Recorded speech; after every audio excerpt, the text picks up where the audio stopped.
I got a punching bag over there. I need to start just doing these reviews with a glove on just so I can go hit that thing. Gotten on a knee and placed his hands directly on her skin without once raising the hem of her skirt from the floor. Her skirt touched the floor and he didn't raise it.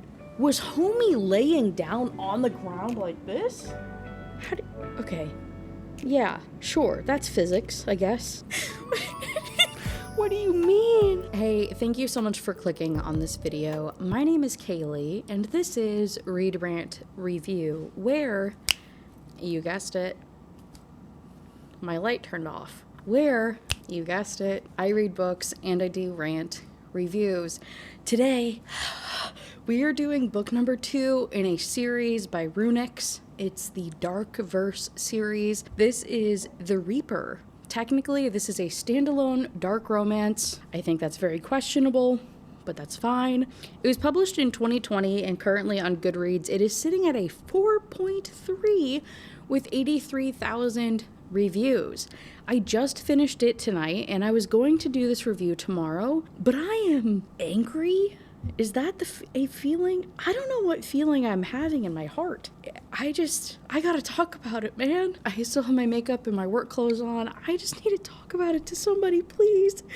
I don't know what's happening. If you're new to my channel, hey, like I said, I do rant reviews on this channel, meaning I read books and then I give you a beat by beat, chapter by chapter breakdown of them with some commentary and some like hee ha-ha's throughout. It's a great time. I really enjoy it. But with that being said, sometimes the books that I review have triggering or otherwise alarming content that I like to give you guys a heads up on so that you know what you're getting into. Luckily for this book, the author did give a heads up, so I will read that to you real quick. We'll do a review of what the first book in the series was, what to kind of expect out of this one, another disclaimer, and then we'll get right into it. So, this book opens with an actual content warning, which is genuinely such an improvement from what the first book had, which I believe just said, this has dark themes and don't keep reading if you're a sensitive little pansy. That's not verbatim, but that's the vibe it gave, you know. Versus this book, it actually says, this book contains explicit scenes of violence and sexual nature. There are also a few trigger warnings I feel would be fair to warn you about in case you're sensitive to these subjects. Panic attack, unaliving. Okay, they use the actual words. I can't because of YouTube, so like bear with me here. Unaliving, and mentions of human slavery. If any of these subject matters make you uncomfortable, please take heed.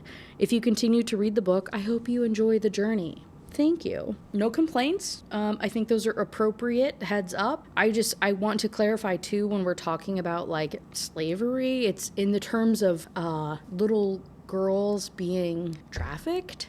I feel like maybe we could be a little bit more explicit about what we mean when we use words like that, but that's fine. Right? They tried. I'll give them a point for that. Much improvement from what the first book was. The other disclaimer that I would like to give before I get into this video is that this review is not for the author.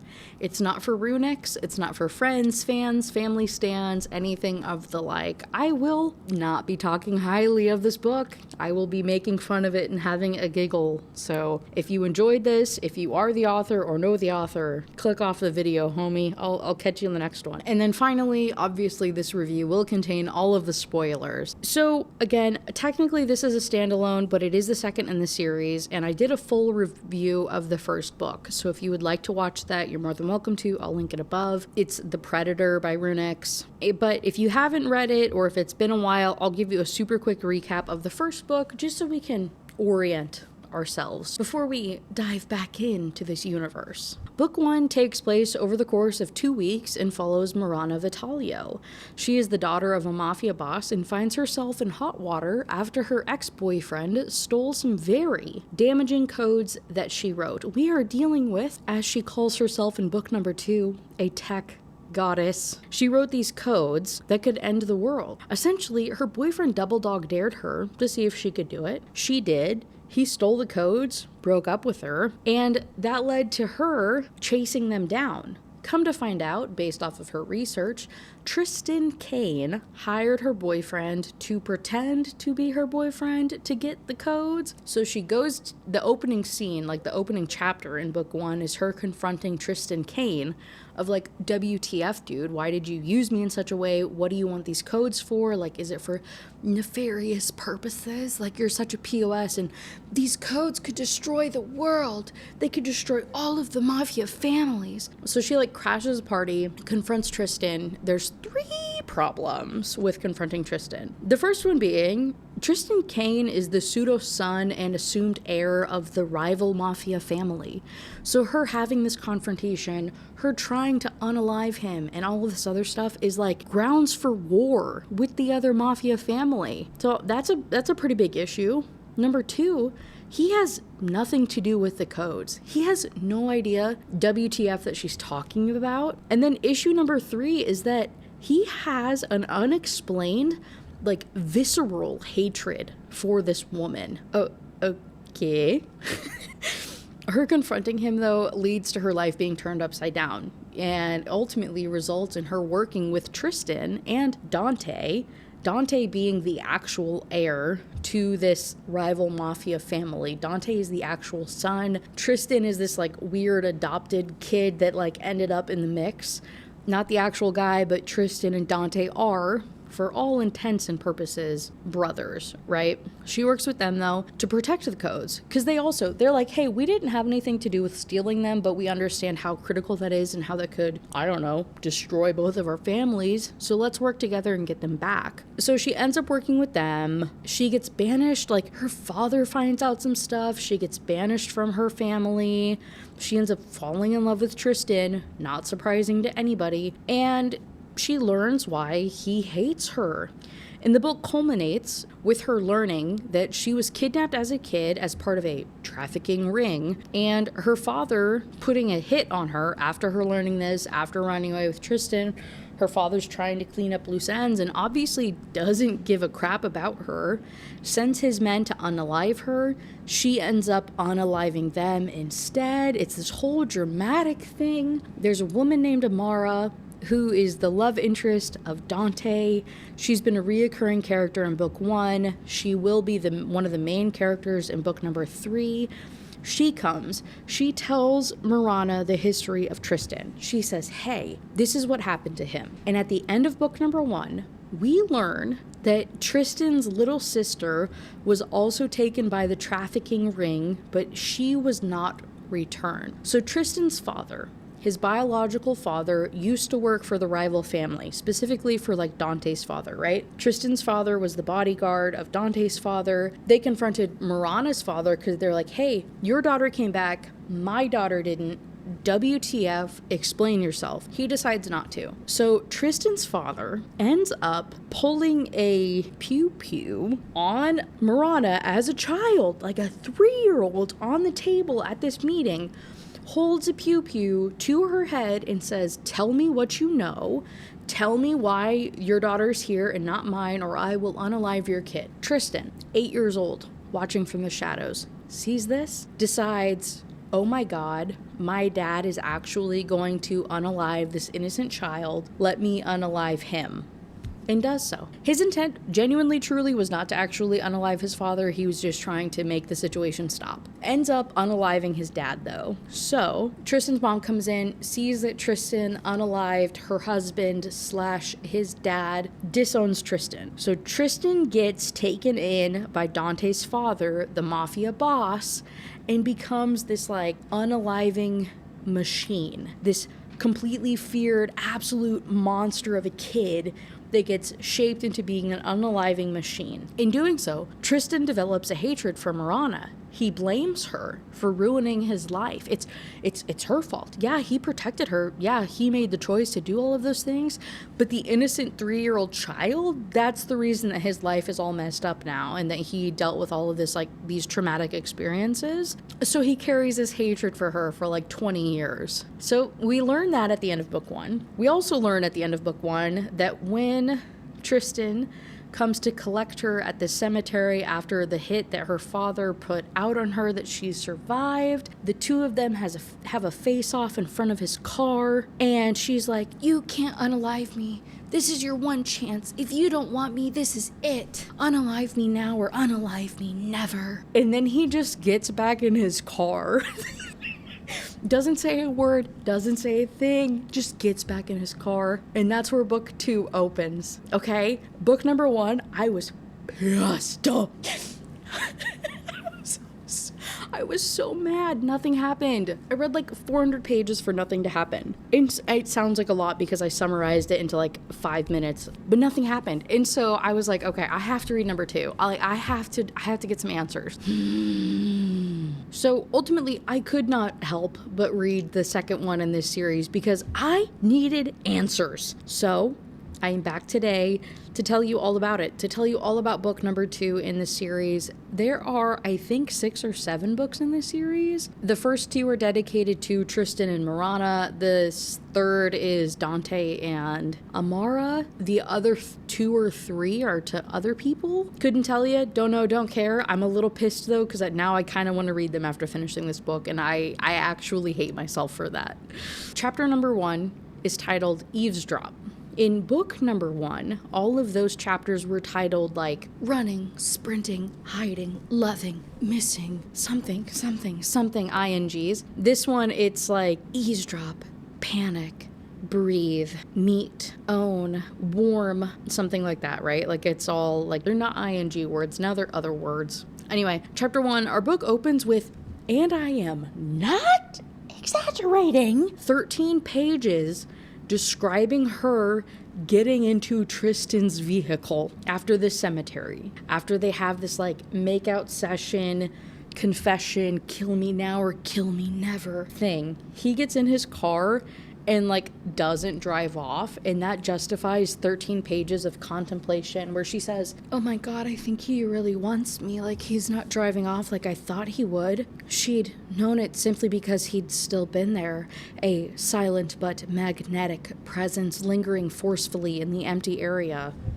Girl, what? She gets in the car, eventually.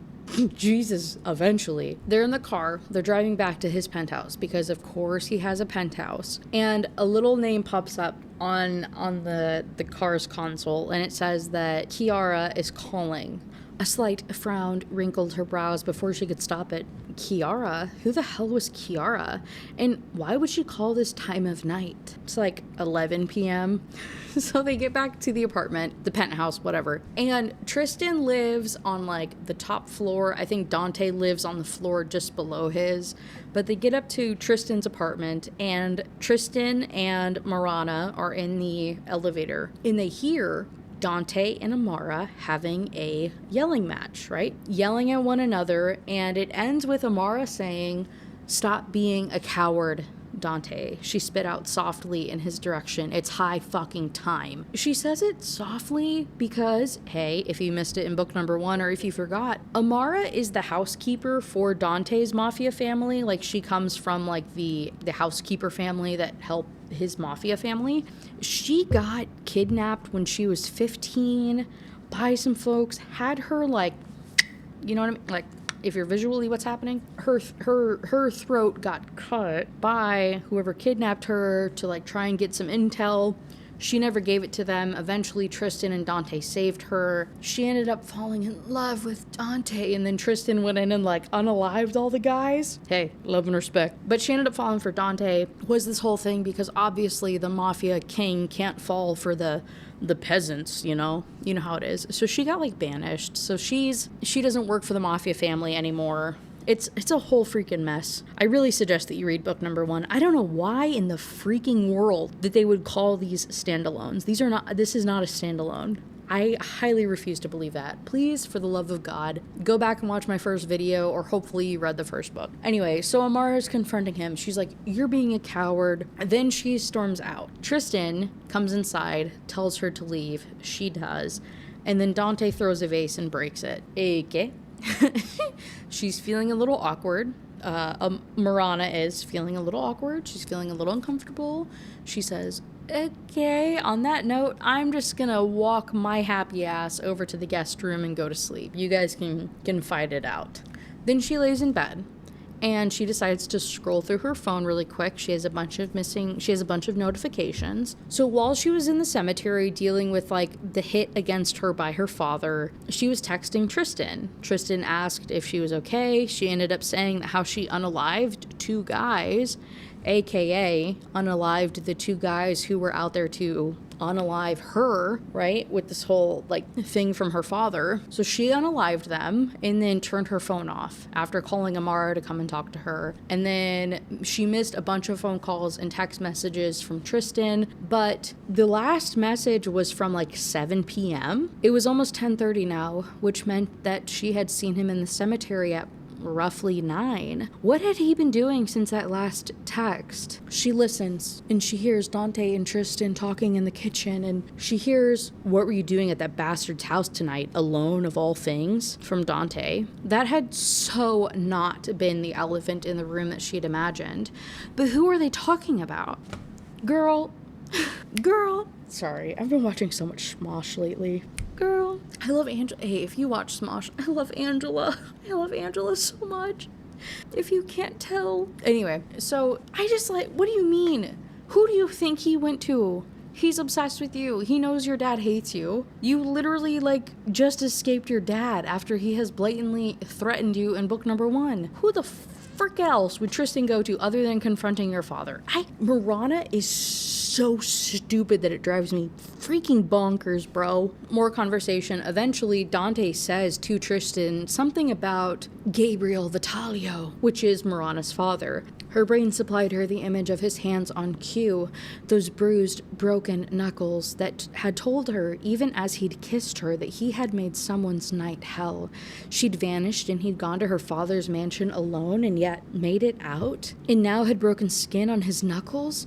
What had he done? Breathing heavy, heart racing like a wild horse, out of control, Marana couldn't even begin to grasp the implications of this. She just couldn't. Girl. She also hears Tristan say, "By the way, Kira called. Kira Mancini." The phone call. Who was she? What for? Dante asked. I didn't answer, nor will I, Tristan Kane replied. But if he gets to her, Dante then says, I'll take care of it before we board. AKA, board the private jet to go to Tenbrae. What is Tenbrae? Wish I could tell you. It's a city. I don't know. They're in Shadowport. Where is this at? Couldn't tell you. Shadowport is like the family that like... Shadowport is the city that Marana's family is in charge of. Like, her family, her mafia family runs that. And then Tenbrae is where Dante's family runs and lives at and stuff, but Dante's family has an apartment and some nightclubs in Shadowport. I don't know. Anyway, Tristan's got to go home. Tristan and Dante have to fly home to go and deal with some things. So that's what they're talking about. Eventually, she feels Tristan's presence. The door opens and she feels the shift in the air. And then eventually, his finger ghosting over her wound. Yeah, because he shot her. He shot her in the arm. If you didn't read book 1, she followed him on some like little mission gambling adventure that he went on to go and talk to some people. She was in a place that she shouldn't have been. They essentially played like Russian roulette, and he had to shoot her.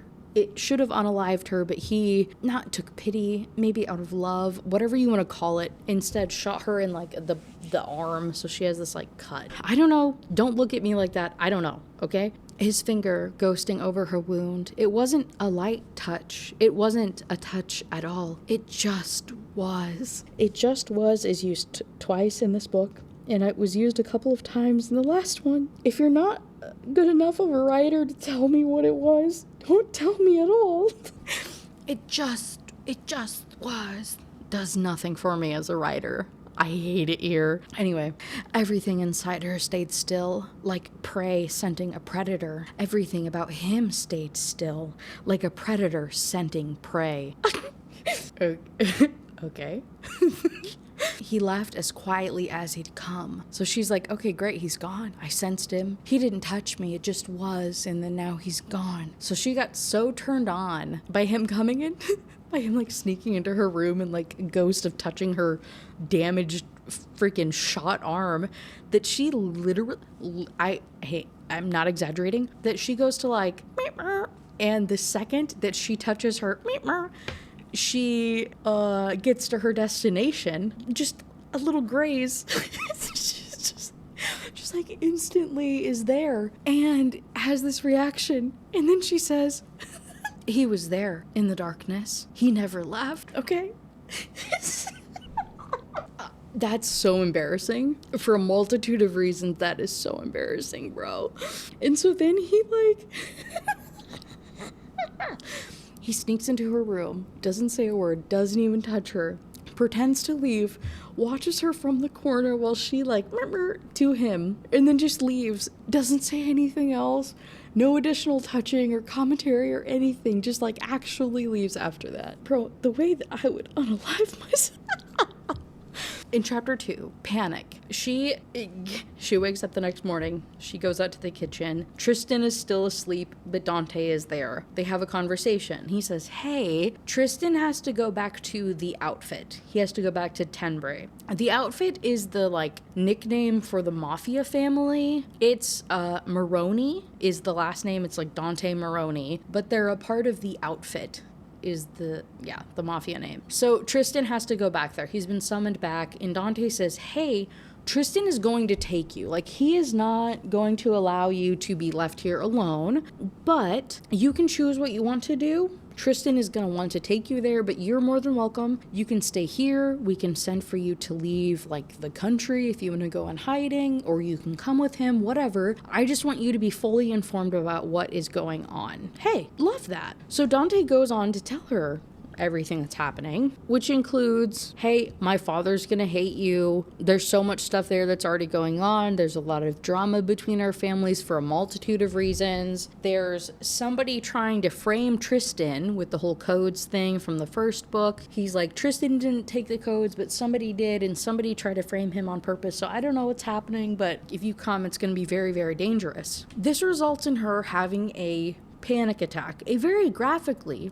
arguably accurately depicted panic attack. It's the first one that she's ever had, and Tristan suddenly appears and he snaps her out of it. She had no memory of how he got there or how he She had no memory of how he got there or when he got there. The time between the mug spilling coffee on the floor and now was a complete blank. What the hell had happened to her? Had there been something in the coffee? She discarded that thought the moment that it came. She'd made the beverage herself. It was something else.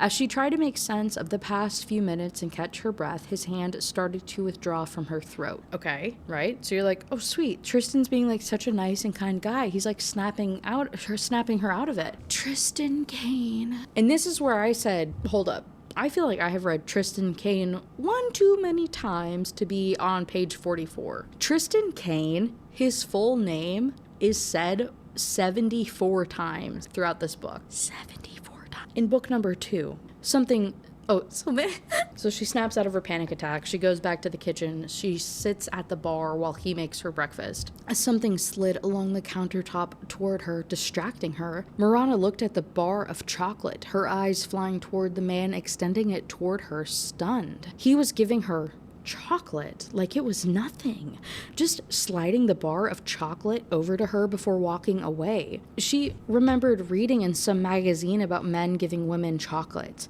men who wanted to sleep with said women. He was doing it in reverse. The sudden urge to laugh overpowered her, a chuckle escaping her before she could stop it. She stared at the piece of chocolate, the sound of her laughter unfamiliar even to her, ringing out in the large space, making her cheeks hurt, her stomach hurt, making her hurt. Laughing shouldn't hurt, but it did. She couldn't remember what she even sounded like then. She did remember, though, being alone and scared as a child, remembered the days her chest would ache. No one had given her chocolate back then. No one had held her up. No one had done anything for her.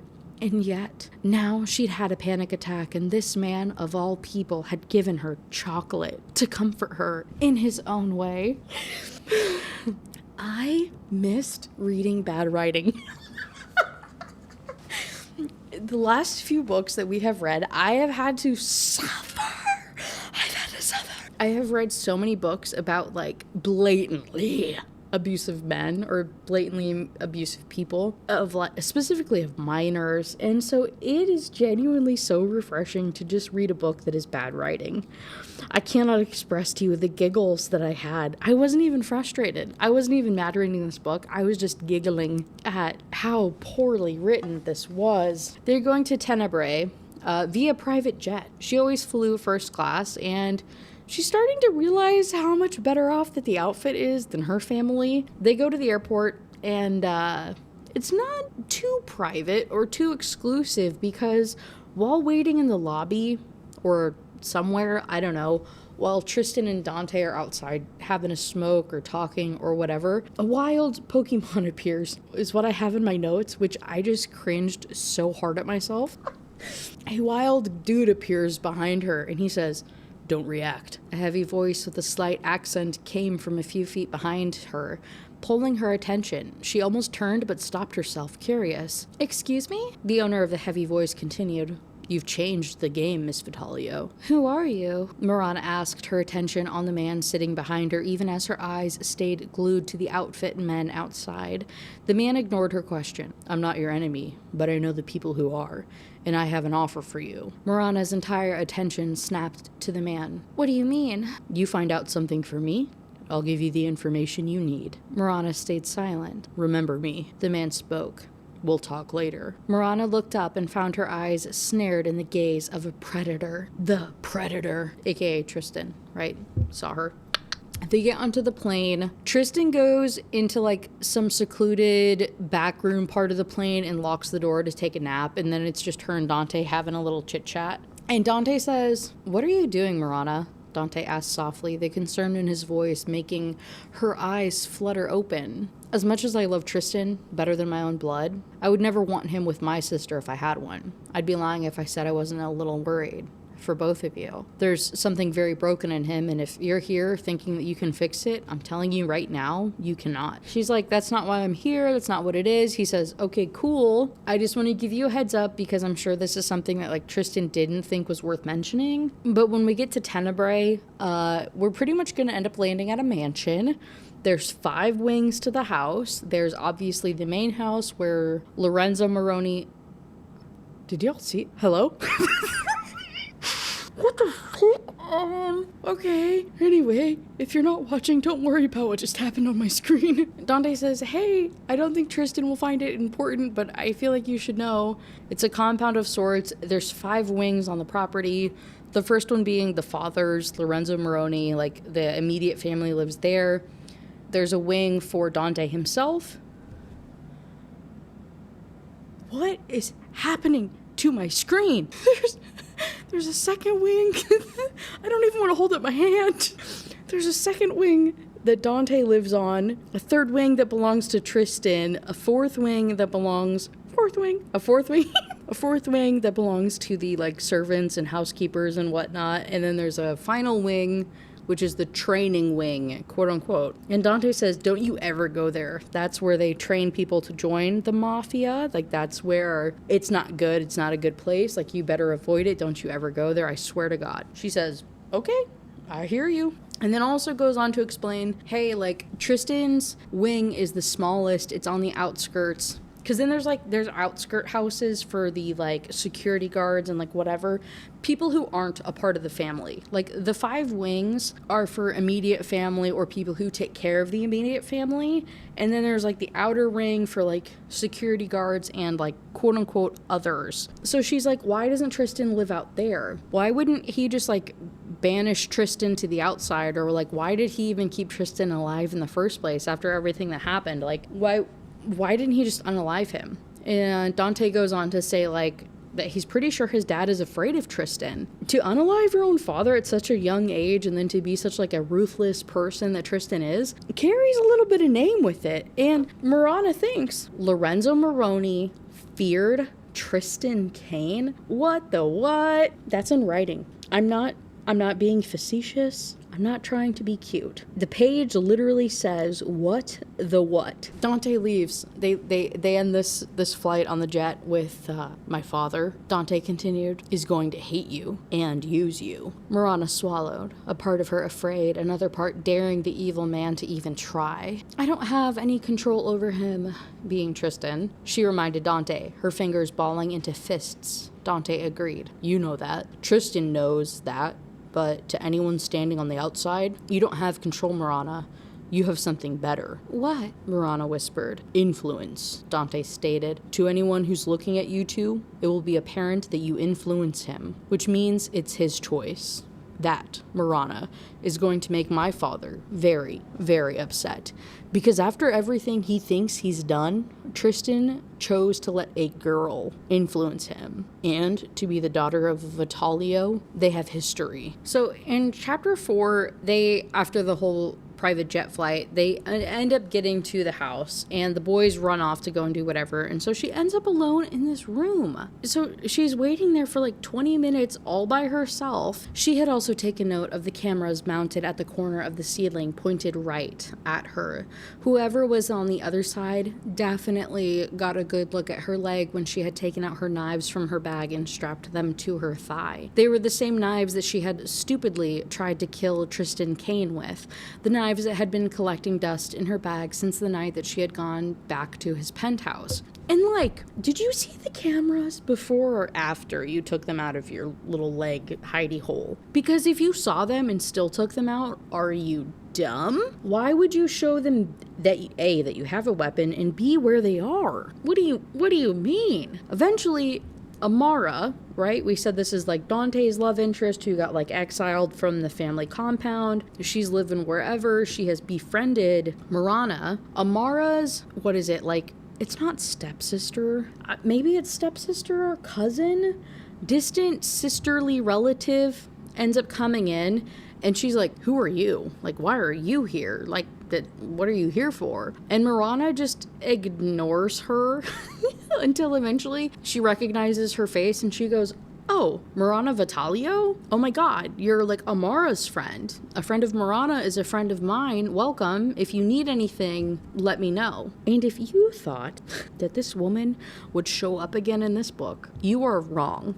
If you had any hope in the world for this woman to mean a fucking thing and not be a waste of your time, you are incorrect, and you have obviously not read enough Runyx to expect that by now. So she goes to leave. Marana is again left alone in this room until a couple men come in. They all come in, half of them pay attention to her and like glare at her. The other half completely ignore her. They file to the back of the room, line up against the back wall. Then a beautiful woman comes in and says the following. The woman came forward, her eyes hardening, and spoke low enough that only she could hear. I hear that you've been creating quite the stir for my man, Miss Vitalio. Do you have any idea what you've put in motion? Oh my god. And so Marana is thinking, who the is this bee? Who is her man? Is it Tristan or is it Dante? Like, again, fighting words across the board.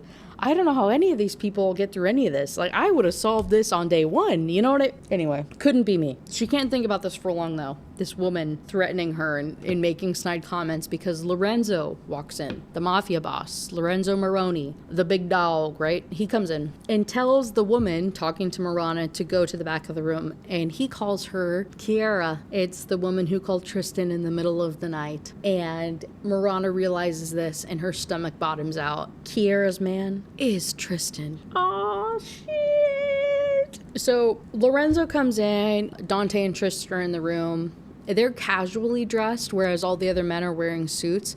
And she's like, yeah, I bet they did that on purpose to stick it to the man because they disrespect him. They're trying to prove a point that they don't like Lorenzo. Okay. So anyway, Lorenzo goes on to be like, okay, Marana, I've heard that you want to stay here. Like, your father doesn't know about it, but you're a guest, blah, blah, blah. You'll stay in the main house, but we need to search you to make sure that you don't have weapons. And I say that civilly. He did not. He says it like a D-bag and calls on one of the random dudes from the back of the room to search her.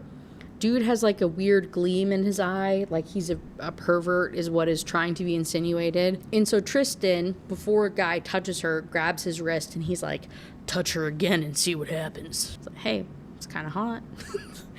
And so then Tristan does the little pat down search for her knives and weapons to make sure that she's clear, knowing that she has knives on her because he knows about the knives strapped to her thigh because she's had them a couple of times. And then also, they're kind of like lovers or whatever.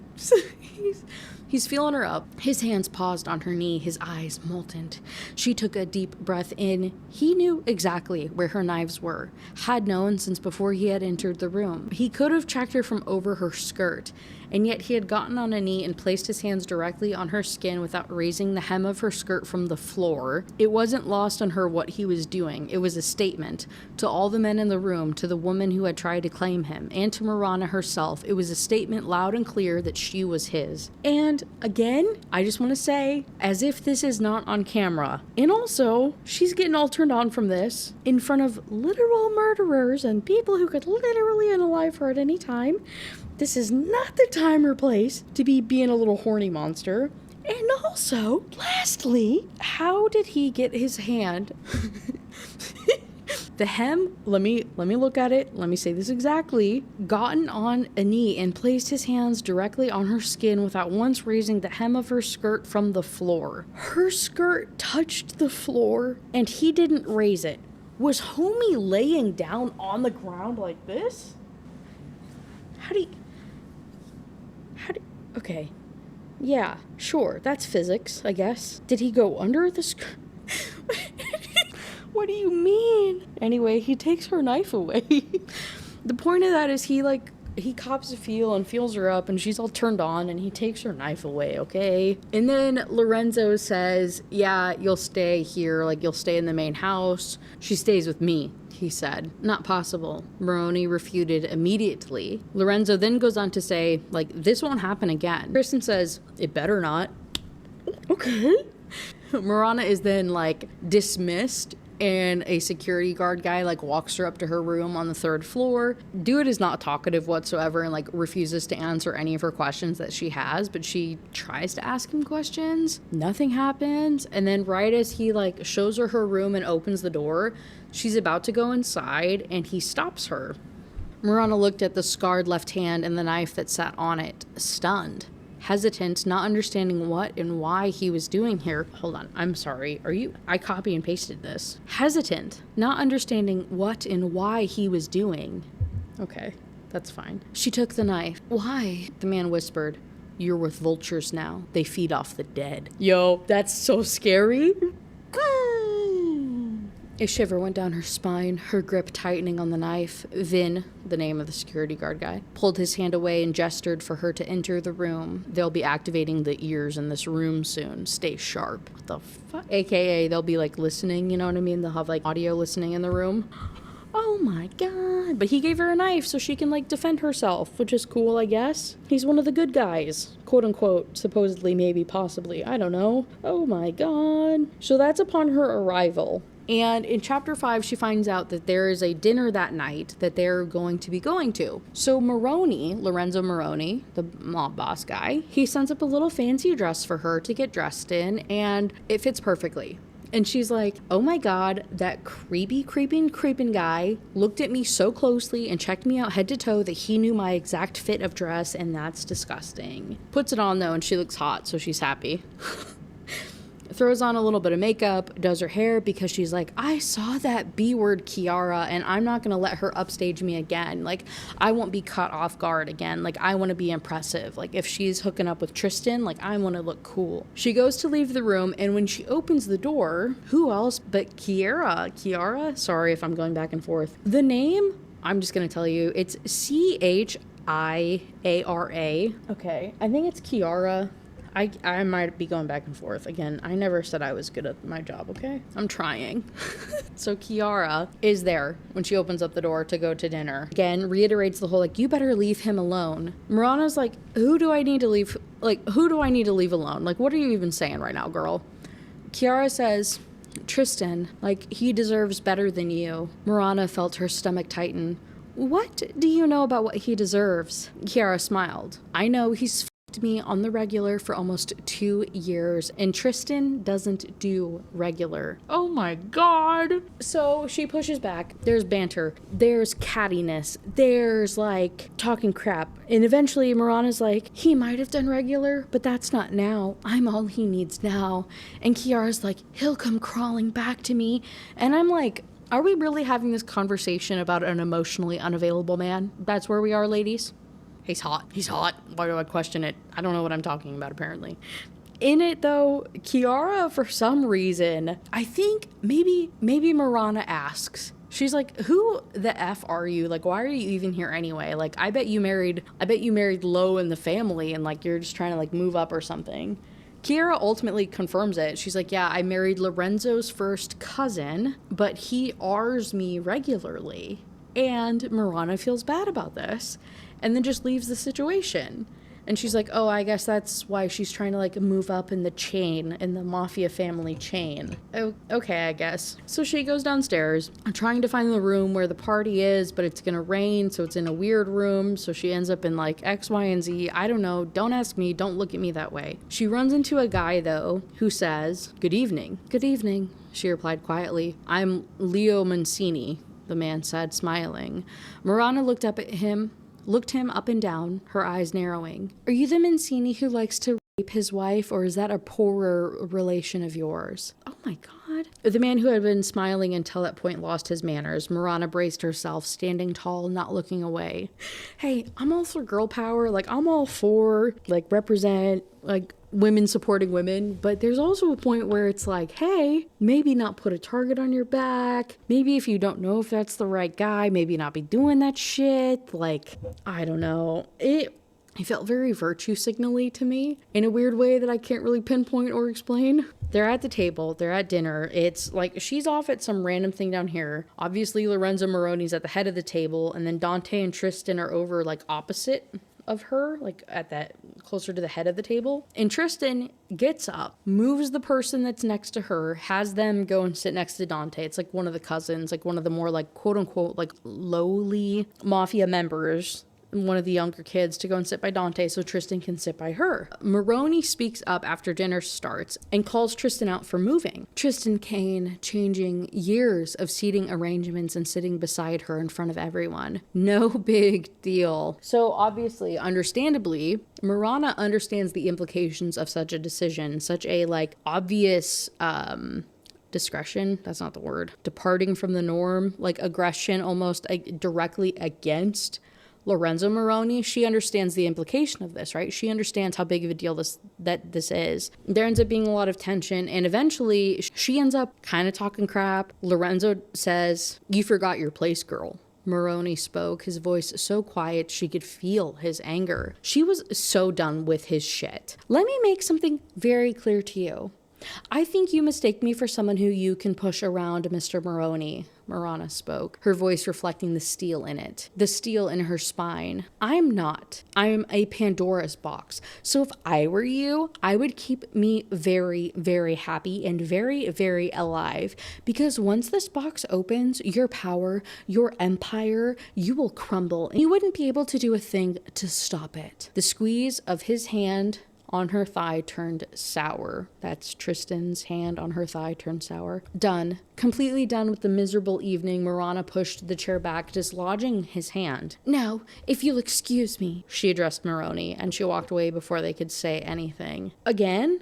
What a stupid B word. You are in the house of the rival mafia. Tristan lives in a different wing. She's not allowed to stay with him. She's not allowed to stay with Dante. She has to stay in the main part of the house. And she's talking crap to the mafia boss, as if they would not try to unalive her in her sleep. Dante at dinner time, like, or earlier at some point, made Lorenzo promise that they wouldn't hurt Marana. But obviously, like, what does any of that actually mean, truly? Like, they're not going to keep their word about anything. It's crime lord stuff. Like, why would he care?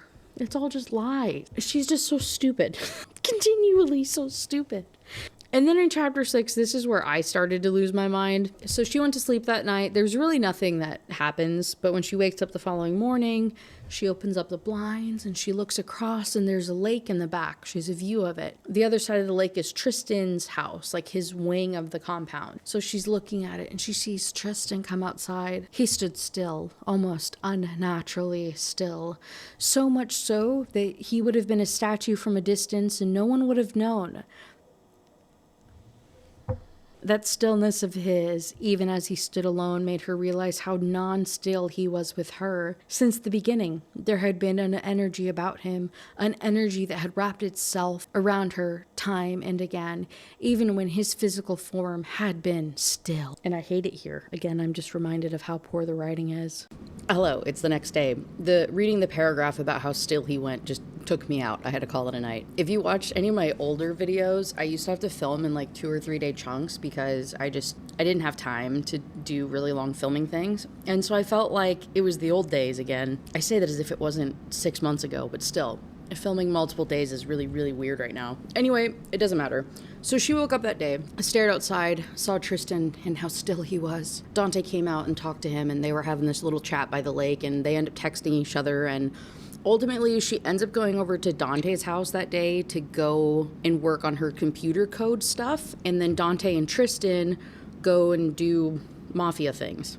And she's at Dante's because she doesn't want to hook up her computer to the Wi-Fi at the house. And she also is just like, doesn't want to be in the main house alone. So she goes over to Dante's. There was still a set of dangerous codes out there missing. There was still a nefarious someone who was trying to frame Tristan. There was still a mysterious someone, well-versed with computers, who was sending her random information. And now there was also something else she knew she was going to look into without telling anyone. The disappearance of the girls 20 years ago. Regardless of her relationship or dynamic with Tristan, the truth that she had been abducted and returned, that there had been other girls who went missing never to be found again, troubled her. She needed to uncover those buried secrets, and if there was any chance of finding Luna, Tristan's sister, right? She would, but she could never, not until she had concrete evidence of something, let him know about it. Bro, this is all so poorly freaking written. At some point during the day, she's walking around the grounds, or maybe she's on her way over to Dante's, and she ends up running into Lorenzo Moroni, the dad, the mafia boss, mafia don, whatever. They have a little bickery back and forth, right? Stupid shit. Again, I don't know. No survival instinct. I don't know why it would be popping off like this. She says, "Mark my words, Mr. Moroni, I am going to make you pay for every single scar that you've put on Tristan, for every little hurt that you inflicted on Dante, for banishing Amara from her home, and for all of the girls who went missing." She saw his eyes widen slightly. Hello? My mouth made a weird noise. Sorry. Why is it doing that? I don't know if the microphone's picking that up. Hello? Anyway, she saw his eyes widen slightly at the last bit and nodded. "Oh yes, I know that you're involved. I just don't know how. But when I do, you will pay." "You assume you'll live that long?" Moroni threatened, all veneer of civility gone from his face. Marana chuckled mirthlessly. "You say you've never seen Tristan react until last night. Try killing me and then see what you'll unleash on yourself. Just try it. I fucking dare you." "To a mob boss!" "You have no idea what you've just done, little girl," Moroni whispered, his eyes lethal. Marana should have been terrified. This was the man who made grown men shake in their pants, but she had witnessed eyes with far more death, far more rage than his. "I told you not to threaten me. You just did. Now watch as the dominoes fall. Respect, little girl. Long live the king, and the king is dead." What are you talking about? So she goes over to Dante's. She gets a little tour from Vin, I think is the guy's name. That's like her dedicated bodyguard that has been assigned to her by Dante. He's cool. He's pretty chill. He just tells her about the different buildings and whatnot. And then in chapter 7, she gets over to Dante's. She meets Amara's mom. She's such a sweetheart. She's like, "Oh my gosh, you're a friend of my daughter's. My daughter doesn't have very many friends, so that means a lot. Thank you so much." Da-da-da-da-da-da-da-da. Super sweet, cooks her lunch. They kind of hang out. And Marana ends up calling Amara. They have a little bit of conversation. She also asks Amara about Kiara, hey, this is what this weirdo said to me. Is this valid? Like, is that Tristan's ex? Like, what's going on there? Amara says, don't worry about it. They only slept together once, but I guess Kiara sleeps around a lot with the younger men over there to try and make her husband jealous or to get like validation or something. They talk very poorly about this woman. It gives really bad vibes. Something is still bothering her.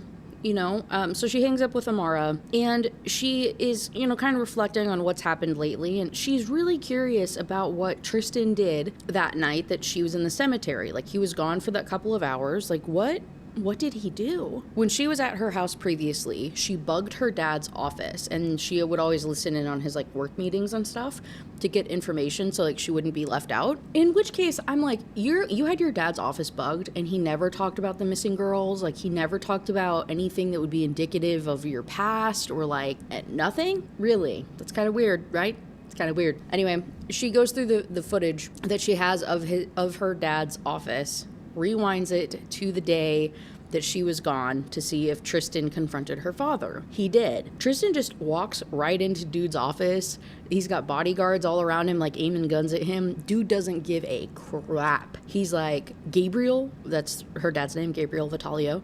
He's like, Gabriel, where is she? Where is she? Where is she? Gabe just keeps saying, she's dead, dude. She's dead. I put a hit on her. She's gone. He says, no, she's not. Where is she? He ends up breaking like one of his fingers, and then Gabriel finally reveals that she's at the cemetery.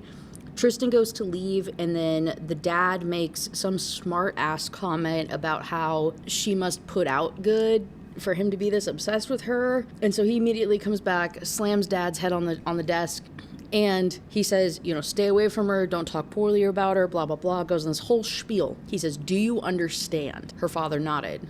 Tristan nodded. Good. And anytime you forget that, just remember how I killed my father when I was a boy for her. And think on that. And think on and think of the people I can kill now that I'm a man. Now that I am a man to keep her safe. Hey, so like, that doesn't make any sense, right? Hold on, I'm gonna read it again. These sentences, bro, none of this makes any sense to me. Anytime you forget that, just remember how I killed my father when I was a boy for her. And think on and think of the people I can kill now that I am a man to keep her safe. Now that I am a man to keep her safe. There's also no commas in any of that sentence, by the way. I feel like we're missing some we're missing some grammar, some past participles maybe. I just made that word up. I don't know what that actually is. I don't know. I don't know. Anyway, it was kind of hot. I'm not gonna lie.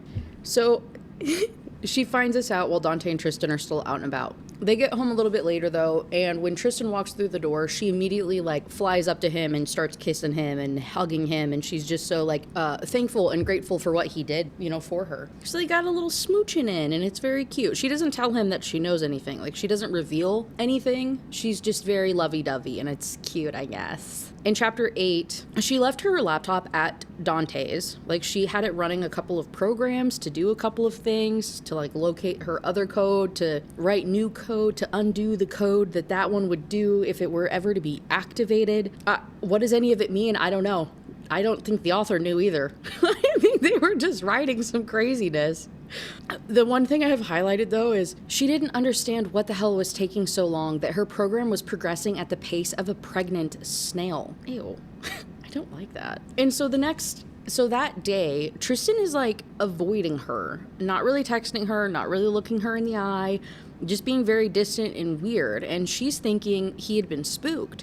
She, in all her tiny capacity, had spooked him. Chickened out, like doesn't do anything with her that night in her room and just leaves. It's the next day. She had to order a bunch of clothes, right? Because all of her stuff's at her old house. She doesn't have anything. She had a couple of clothes that she borrowed from Amara, but she makes a big order and has no shit 30 boxes of clothing delivered. And they leave it in front of the house. It's a very big deal. Everybody's kind of like, oh, WTF, and she's just this little prissy thing. So she's standing there trying to figure out what to do with these 30 boxes because she doesn't want to leave them unattended after spending so much money. And I'm like, WTF, dude? Like, you're literally on a compound. Who do you think is going to take it? The random housekeeper people? I don't know. Anyway, 3 guards end up coming up to her, and they say, oh, you're Tristan's girl?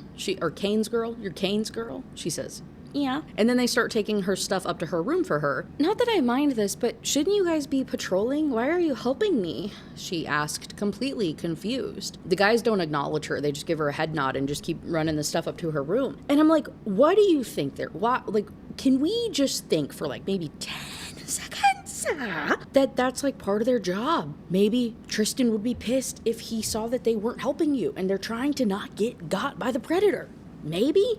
Possibly? That night there's a big party, and from her bedroom window she can see the driveway. So she's watching all of the people arrive and all of their fanciness and all their nice cars dropping them off, and amongst the light crowd her eyes caught sight of one man who strode up the driveway all alone, without any partner. There was something dangerous about the way he stalked up the gravel. Marana observed him closely, sensing something about him that reminded her a lot of Tristan. She couldn't make out his height or strength from where she was, but he seemed older somehow. At least mid-30s, his stride confident and comfortable in a way that she had rarely seen in their world. One of his hands pushed in his dark trouser pocket. Everything about the man was dark. She ends up getting ready. She goes to the party, and she's watching everybody absolutely kiss Lorenzo's ass. Like, literally kissing his hands and just treating him like a king, and she is just people watching and is just baffled by this until Tristan walks in. And instead of looking at him, she pays attention to the other people in the room and how all of their attention immediately goes to Tristan. Nobody cares about Lorenzo anymore. The predator's here, right? And it's this very interesting thing that she notes. When she does look at Tristan, he just glances at her real quick and then goes back to being on his phone. And she is pissed. She's like, what am I even doing here? Like, he's like completely chickened out. Like, he's just like, you kiss a man once and just all emotional availability that was already not there is even worse now. Put up all these walls and now he's avoiding me. This sucks, right? She's just kind of mad. But she can't be mad for too long because a guy walks up behind her. We meet again, Miss Vitalio. The grave, masculine voice spoke from beside her. Marana was about to turn and look at the man when he told her, don't turn. It's a matter of life and death. Life and death? Marana asked, sensing something dangerous. Yours, Miss Vitalio. He returned simply. What the hell? The man from the airport. Your new best friend, indeed, Marana. There's something that you need to know. Stop talking in riddles. Very well. Before your boyfriend looks at you and sees me. Oh, God, I hate the way this talks. Okay, I'll just read it. Very well. He muttered under his breath. Before your boyfriend looks at you and sees me, the man remarked, slight amusement tinging his voice. Marana almost turned at that. You know Tristan? It's my business to know things. What did you mean by being my new best friend? Marana cut through the chase, getting straight to the point. Yo, I'm about to punch something. Why did you need to say that? Isn't it cut to the chase? Cut through the chase, getting straight to the point.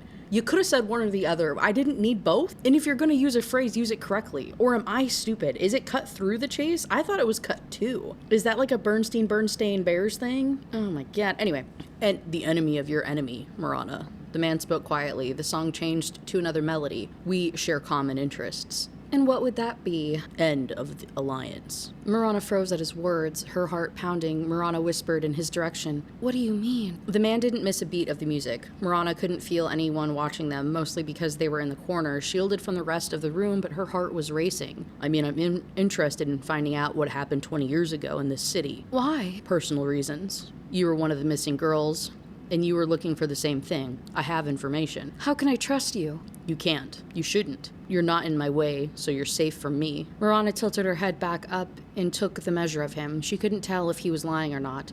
Marana deliberated.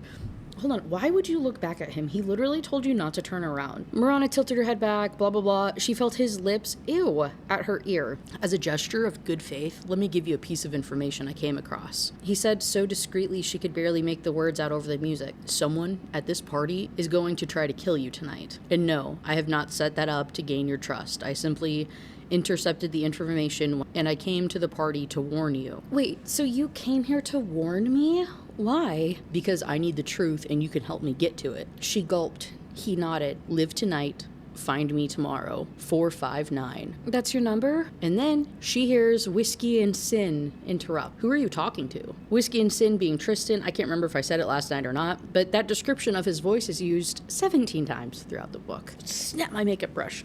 What do you, I don't know, man. I don't know. So Tristan asks who she's talking to. She's like, did you not see the guy? like, next to me? Tristan says, there was no guy around you. What are you talking about? Uh-oh. She says, a man. He just told me there was someone in this room who would try to kill me tonight. In chapter 9, Tristan asks her for a dance. They're dancing. He like puts her leg up on him so that he's able to get the knife from her little garter belt knife holder thing. And then he like immediately leaves her. He avoids her all night, talks to her once, has a dance with her. It's super sensual. Everybody's looking, everybody's watching, takes her only weapon, and then just drops her and leaves. So she's feeling flustered. She's feeling a little upset. And so she goes to go outside and get some air, which again, zero survival instinct. What did Dante tell you? Dante or Tristan or whoever explicitly told her multiple times, don't be outside alone. Don't go out alone. It's not safe for you here. And that's exactly what she does after finding out that someone's there to unalive her. She's so stupid. And of course, what do you think happens? Some guy comes out from the tree line and tries to unalive her. Luckily for her, though, Tristan had set a trap like a true predator. He appears behind the guy with the knife that he took off of Marana's leg and is like holding it up to him. And she's like, who are you? To the man. He doesn't answer her. Tristan says, you better start talking. And instead, the dude unalives himself. What in the hell?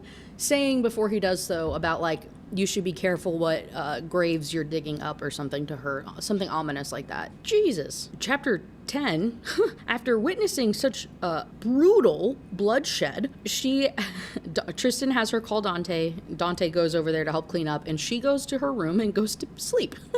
The party is still going on downstairs, but she just needs some rest because that was a lot. In the middle of the night, she wakes up. Her bedroom door is open, so she knows somebody's in the room with her. And right as she's about to reach over to the lamp and turn it on, a guy jumps on top of her and starts to smother her with a pillow. Good God. She is able to fight him off. Eventually, she like gets the lamp and then hits him on the head. He passes out. She takes her phone, takes a couple photos of his face with the flash on. So then obviously that wakes him out of his passed out slumber. He starts to chase her again. She's able to throw something at him and then is able to get away. She runs outside, hiding kind of in the shadows of the house, trying to avoid everybody because she's like, okay, I don't know if maybe Lorenzo set this up or if I talk to somebody in the house, they might be in on it, so they might like unalive me as well. So I just need to go somewhere safe, i.e., I need to go to Dante's. That's what she does. She makes a run for it.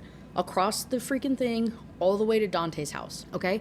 Dude's chasing behind her. Like, she kind of sees him walking through the house. She's able to lose him, though. But the whole time, she's so scared that this guy is going to appear next to her and, like, actually finish the job. Understandably concerning, right? Totally understand the freaking out. So she gets up to Dante's house, just, like, pounding on the door until he opens up. He has security at his house as well. Amara's mom and some other housekeeper people. So like he has 24/7 staff. Like he told her that before. So she's like, somebody will be there. Somebody will be there. Like I have to get inside. I need safety. Dante is the one who opens up the door. It's very, very sweet. He sees that she doesn't have shoes on. She's in her PJs. She's all bruised and bloodied and like hurt from this attack from this person. So she starts sobbing, like jumps into his arms now that she feels safe and uncontrollably crying. He ends up having to like pick her up and take her to the couch. After he does, he calls Tristan. Tristan appears, and that's what chapter 12 is.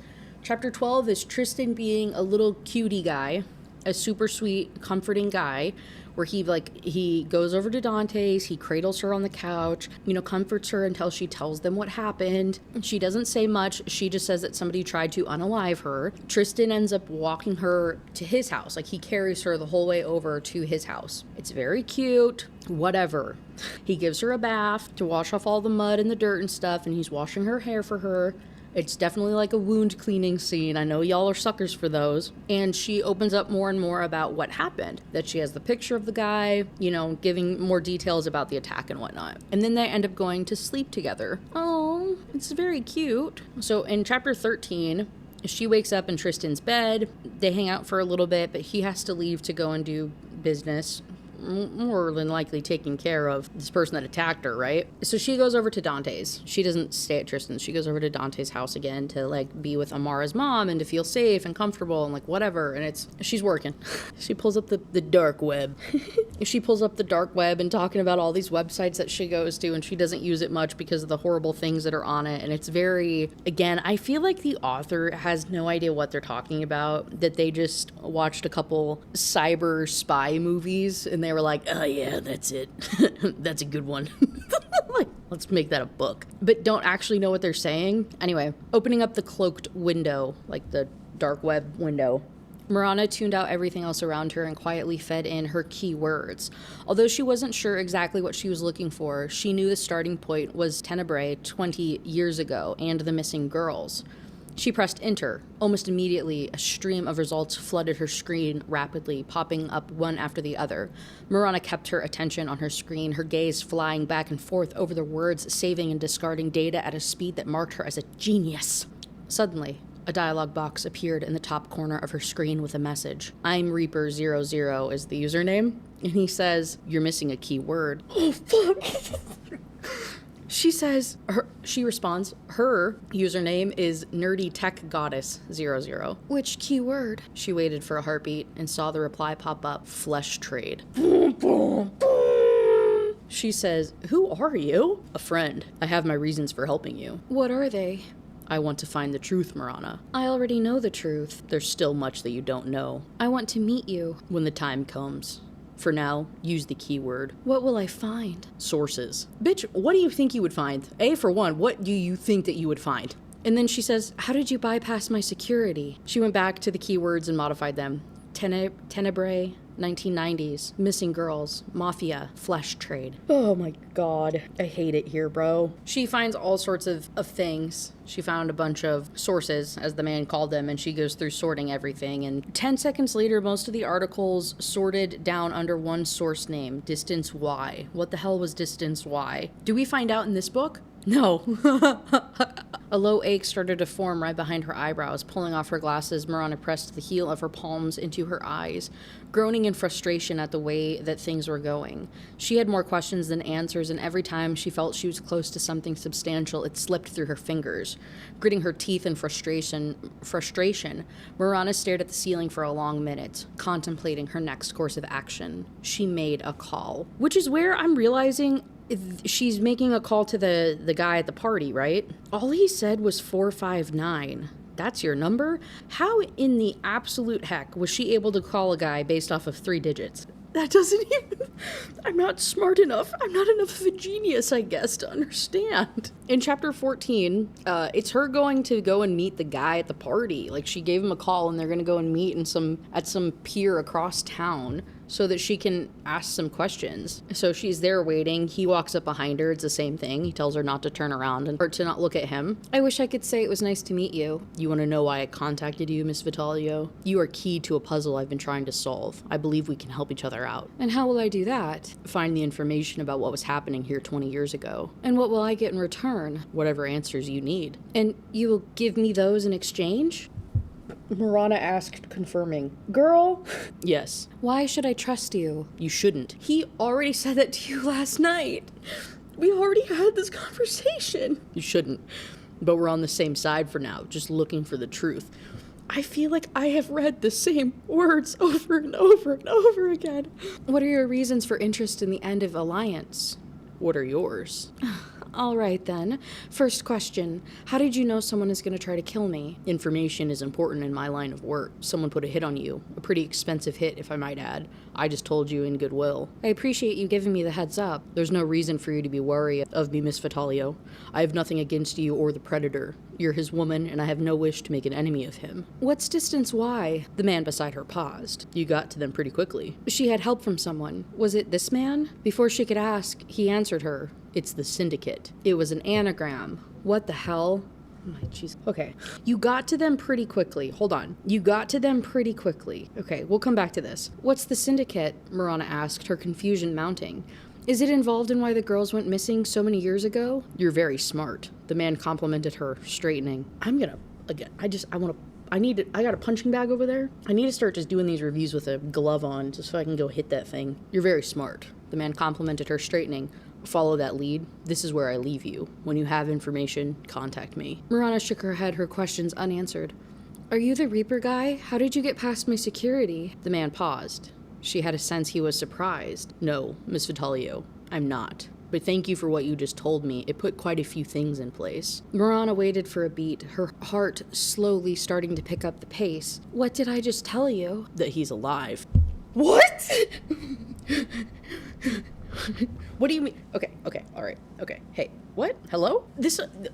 I thought they were the same person, right? I was like, I swear to God, this stupid B word. Obviously, the party guy and the Reaper guy on the internet, on the dark web that's been hitting you up about stuff is the same dude. Very clearly, they are talking the same. They have the same mannerisms. In this one right above it, what I was saying, he said you got to them pretty quickly. Got to what pretty quickly?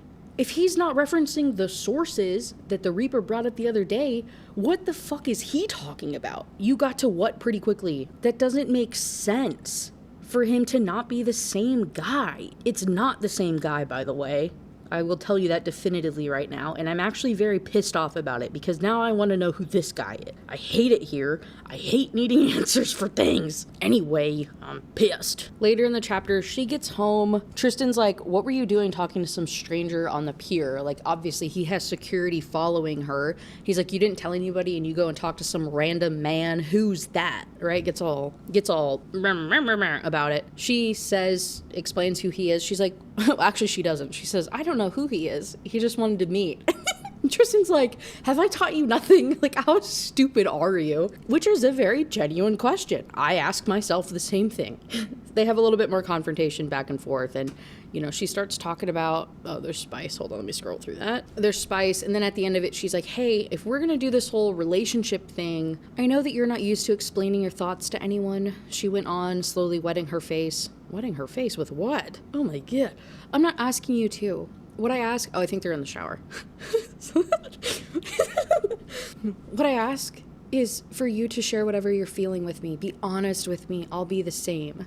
That's how relationships work. From what I know, you don't have a lot of experience in relationships, he said over the water, his tone slightly defensive. In fact, your one ex was a thief who sold you out. And I let him die, didn't I? Girl, I don't think you had much of a choice. Pretty sure you just got shot in the back of the head.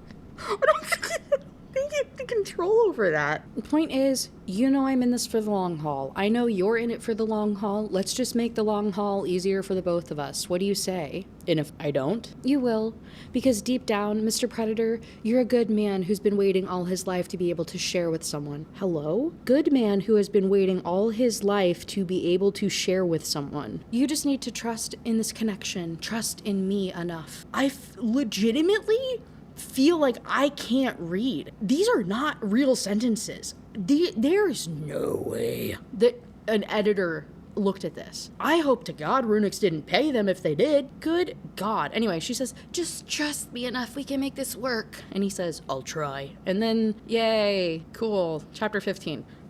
They're like living together now.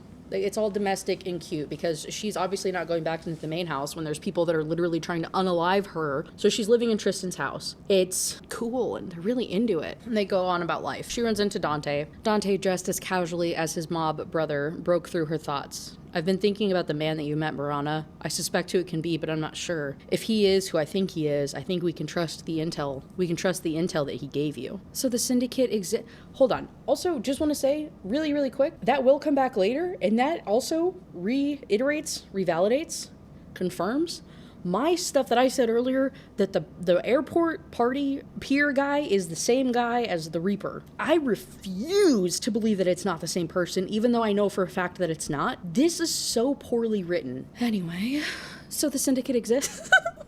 Like, I just turn it on and off.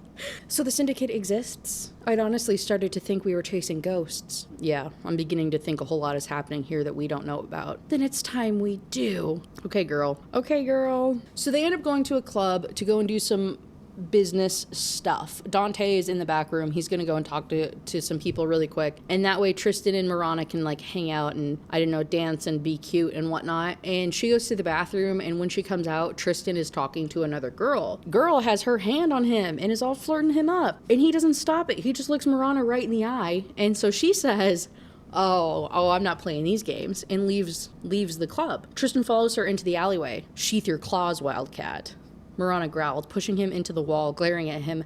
Don't play these juvenile games with me, Tristan. I will cut you open and eat you alive. He looked down at her, his eyes searching, a softness in his gaze. There she is. Marana frowned, not understanding, but she breathed deeply. What was that? I just wanted to see something. What? If you burned as I burn with the need to claim you, that I wasn't alone in the fire. Okay, I swear to God, the way that I actually would. What did she say? I actually would cut him open and eat him alive for doing something like that. That's not cute. That's not cute. Convoluted as it was, the explanation calmed Marana a fraction. Insecurity, she could deal with that. She had to remind herself they were both new at this. Him more so than her. Keeping her eyes on his, Marana pushed him into the wall and put her phone in his jacket. And then, oh my God, I blocked that out of my memory. She gives him a freaking BJ in the alleyway behind the club. She's how can I prove that I'm on fire with you? And then she's like, does this work? And then does that. And I was just like, you're in a dirty alley. You're in a dirty alley. Why would you do this? And also, it's not a way to cope with him being a dick. Don't reward his bad behavior. It makes me want to vom, dude. After it's done, the freaking club explodes. Yeah, like a bomb goes off in the club. Tristan says, oh my God, and he pulls out his gun, gives it to Marana, and then runs inside and tells her to stay there while he goes inside. He eventually comes out, right? Everybody's leaving, the club's on fire, super freaking out. Tristan comes. His expression was stone. Something was bad. She looked around for Dante. She looked back at Tristan. No. Fuck no. Tristan? She gripped his arm, shaking him, her eyes watering. Where is he? He shook his head. And then she says, no, God, no. Will he come later? She asked, her voice breaking with hope. God, no, please no, we need to go. He said, his own voice hard, and closed off. Marana looked at the flames lighting the sky and started to walk towards it. A hand gripped her arm, turning her sideways. She looked up at him. He shook his head once. Tears streaked down her cheeks, a long, painful wail leaving her chest as she collapsed into his arms, sobbing for a brother that she'd only had for a few days. Girl! Okay. Which, all I have to say to this, hey, I get it. Loss is tragic. Grief is difficult. Whatever. There is a time and a place, and you have only known this man for like 3 weeks at this point, and you're over here sobbing and throwing yourself into his, like, may as well be his blood brother arm and being dramatic about it. There is again, time and place, I get it, to like stuff down your own emotions though to support your partner. This is a prime example of that. Just don't be that. Just support. She should have been supporting Tristan and like held it together in order to like help him deal with losing his brother. But instead she's all dramatic and crying and freaking out about it. And again, I don't want to be a douche about grief and whatever. But like, oh my God. Terrible. In chapter 16. There were always two types of destruction. Reading history, one could analyze the decimation of any empire and slot it in two. Into the two types of destruction? Hold on, bro, okay, hold on. There were always two types of destruction. Reading history, one could analyze the decimation of any empire and slot it in two. One type was like a house of cards. One piece went missing and the whole fucking thing crumbled to the ground instantly. The other type, the one harder to pin down and slower to take action, was like the dominoes. Why did you say the dominoes? One only saw the final piece fall, but not see the trail of pieces piling one after the other behind it. My note just says, this is categorically false. You can see the dominoes. You can see the dominoes behind it. It's not even like a good analogy. And also the words don't make sense. My head hurts. What what is happening? Everyone's all freaking out about him being dead, but Marana doesn't want to believe that Dante's actually dead, right? She's in denial a little bit about it, but she's also like, the boys have been acting kind of funny the last couple of days, and it's really, really weird, and Tristan's not being very reactive to anything, and just something feels off. And so when Amara calls her, asking for confirmation, like, is Dante actually dead? Like, is that what is happening? She says, I don't know. Until I can talk to Tristan myself, I don't want to believe anyone. What's the alternative? Amara asked. Maybe someone abducted him? You don't just abduct Dante Maroni, Marana. He's too smart and too skilled for that. So you mean to say that if he's alive and missing, then he's done it deliberately? Yeah. Well, shit. But why would he? Amara stayed silent for a long minute. I'm done caring, Marana. You've been a good friend to me, thank you. The flat tone in her voice suddenly startled Marana's heart with alarm. Amara? Take care, Marana. The line went dead. What the hell? I don't know. Don't look at me. So she goes back to her, like, deep dark web searching for things and ends up kind of exhausting all the leads, and she's not really getting closer to finding out anything. And so she ends up like getting away from quote unquote official sources, which I don't know what sort of official sources you can have on the dark web, but she instead goes to these like conspiracy theories. It was a recent blog post, more of a conspiracy theory kind, and Marana clicked on the link, her heart pounding. The title of it was, My Mobsters, Did This End the Alliance? Give me your thoughts. And the blog post reads as follows. My father was a soldier in Tenebrae outfit for many years before he passed away. As you know, my interest in the mob came from him. Though I never followed in his footsteps, and because I'm a nerd, I've always been curious about the Alliance and its demise. Riddle me this. If there are 3 partners of an equal team and 2 are kings, then who's the third? We theorize that the Alliance existed for so many years between Tenebrae and Shadowport, but my father told me that there was a third partner in the deal. Could it be that the Alliance ended because he got out of the equation? If he was so important, then who was he? Another king from another mob family? I'll tell you what my father told me. The man took care of both the kings and buried their secrets. That's why they protected who he was. What do you think? Is it plausible? Leave your thoughts in the comments. Marana stared at the post, her heart drumming in her chest. 3 partners? If there were 3 partners, 1 Lorenzo Maroni, 1 her father, then who was the third? She was close. She knew she was close to the answer. She could feel it in her gut. It was all connected somehow. The codes, the missing girls, the Alliance, and the third man was the key. Eventually, her interest in her having some... I think they were in the shower. His house got bugged or something. So they're in the shower talking, and he also tells her, like, hey, Dante is actually alive. Sorry. You had to give a real reaction so people would actually believe it. Like, we didn't want you to be in on it. It was Dante's idea. I'm sorry, though, but yeah, he's fine. And they are talking, and, you know, she's looking at all of his tattoos and asking about them. And Marana finally saw his tattoo properly. On the left blade of his shoulder, a tribal tattoo of a wolf howled at a full moon. The detailing of each stroke of black amazing. The detailing of each stroke of black amazing. Tracing her fingers over the tattoo, her heart clenched as she realized what it represented. Luna, his sister. Possibly the most cliche tattoo in the freaking universe, dude. A tribal wolf howling at a moon. Oh my god. I'm not gonna lie, that kind of killed him for me.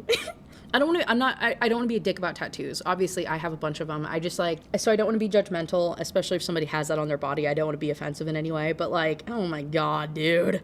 It kind of killed the vibe that he had in my head, honestly. That kind of like knocked down his like badassery points like quite a few notches. Anyway, they ended up talking about Luna, and he's like, I know she's alive. I know she's out there. I just need to find her. And this is possibly the saddest thing that I've read in this book so far, so I'll just read you the context around it. He says, I was given this cottage since Maroni took me under his wing. When I was young, I used to lie here some nights after a training session, and I wanted to die. There was always a gun in the drawer, and I almost ended it some days. But you know what stopped me every time? Thinking my sister would always wonder why her brother didn't love her enough to live for her. I couldn't leave her with that. Oh my god. But that day seemed so far away, and I was so powerless.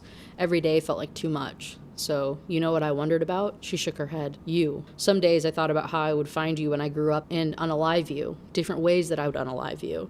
Some days I imagined someone else getting to you and how I would unalive them. Oh, how I unalived them. And some days when it got really fucking sad and I wallowed in self-pity, I thought of how you'd smiled at me, and I wondered if you'd smile at me like that after seeing the monster I was becoming. Do you still think about unaliving me? No. Do you still imagine someone getting to me and unaliving them? No. Do you still think about my smile? I think about a lot of different things now, but don't mistake me for someone soft, Marana. Whispered words in the shadows aren't who I am. I'm still a monster. When I was young and alone in my room at night with my father who didn't like my existence and no mother and no friends, just my overactive imagination in my brain, you know what I used to think about?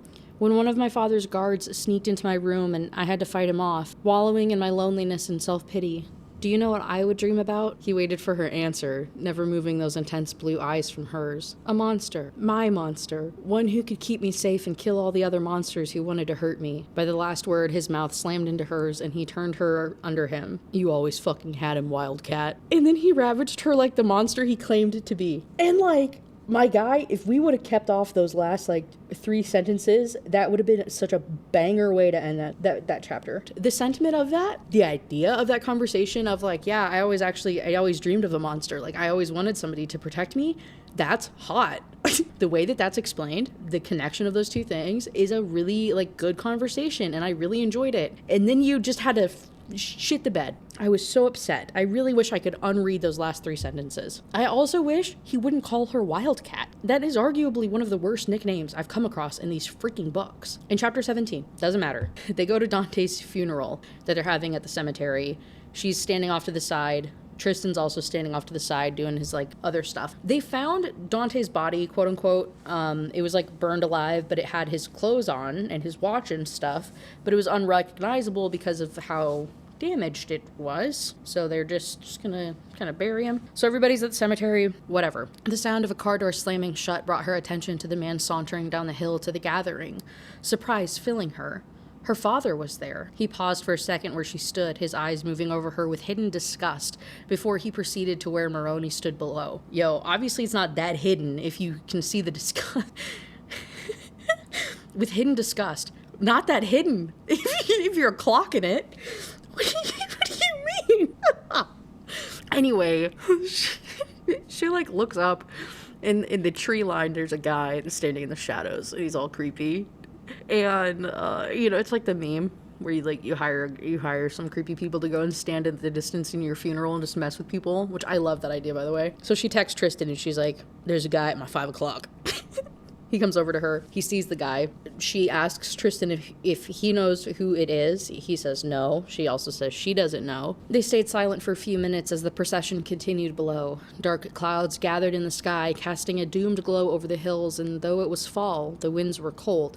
Standing there silently, Marana found her gaze drifting to the strange man over and over. Anyone suspects anything? She asked, her lips barely moving. Anyone suspects anything?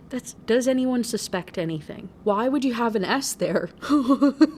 Dude, I don't even think the author had Grammarly turned on when they wrote this. Did we run this through any editing software? Not even a real editor, but even just you're telling me Clippy didn't cut you for doing that? What do you mean?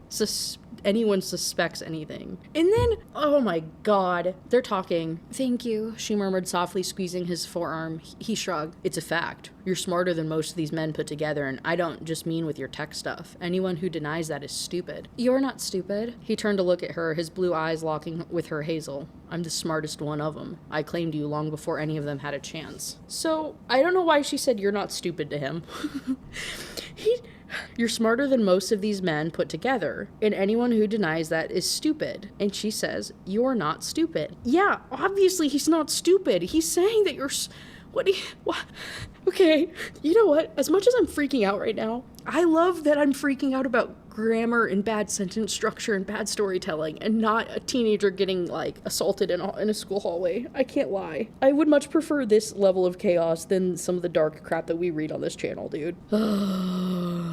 Tristan has to go down to do something with, I think he has to go talk to somebody or go greet or comfort or something. And so Marana is standing by herself. Lorenzo comes up to her and he says, I know that that's not my son in the box. You tell me what my son is up to and I'll tell you why you were returned. Oh, okay, we're cutting straight to the point here, guys. Marana was tempted to find out why, but not that tempted. Blinking innocently, she played along. So you admit to having a hand in my return to my father? Moroni laughed, exhaling a cloud of smoke, his thick neck cording above his shirt. She could see where Dante got his looks from. You were a pawn to control your father. Moroni took a deep breath of his cigar and blew out a puff of smoke, the minted tobacco scent invading her lungs. I never imagined you'd become a problem. Marana laughed without humor. My father never loved me enough for you to control him. Oh, he loved you. Moroni smiled, the malice in his eyes evident. Marana stared at him, confused by his words. What in the heck? The next day or later that day or whatever, she's on her laptop doing business and she gets a pop-up message from the Reaper on the dark web. Reaper says, I believe these belong to you. Impressive work. What the fuck? Who the hell was this guy and how did he not only bypass my security but now he found her codes? Where did you get these? The screen remained blank for the next few minutes as Morona felt her heart pound. If she had the codes, that meant that they hadn't been copied or used. She'd encoded them with a self-destructive algorithm for that. But why would this strange guy, who was clearly extremely skilled with tech, return these to her? Why give her clues to the missing girls and syndicate at all? A message came in. It's time we meet. He went offline. Marana, first and foremost, checked through the codes that had taken her over 2 years to write. Which is where I said, hold on, pause.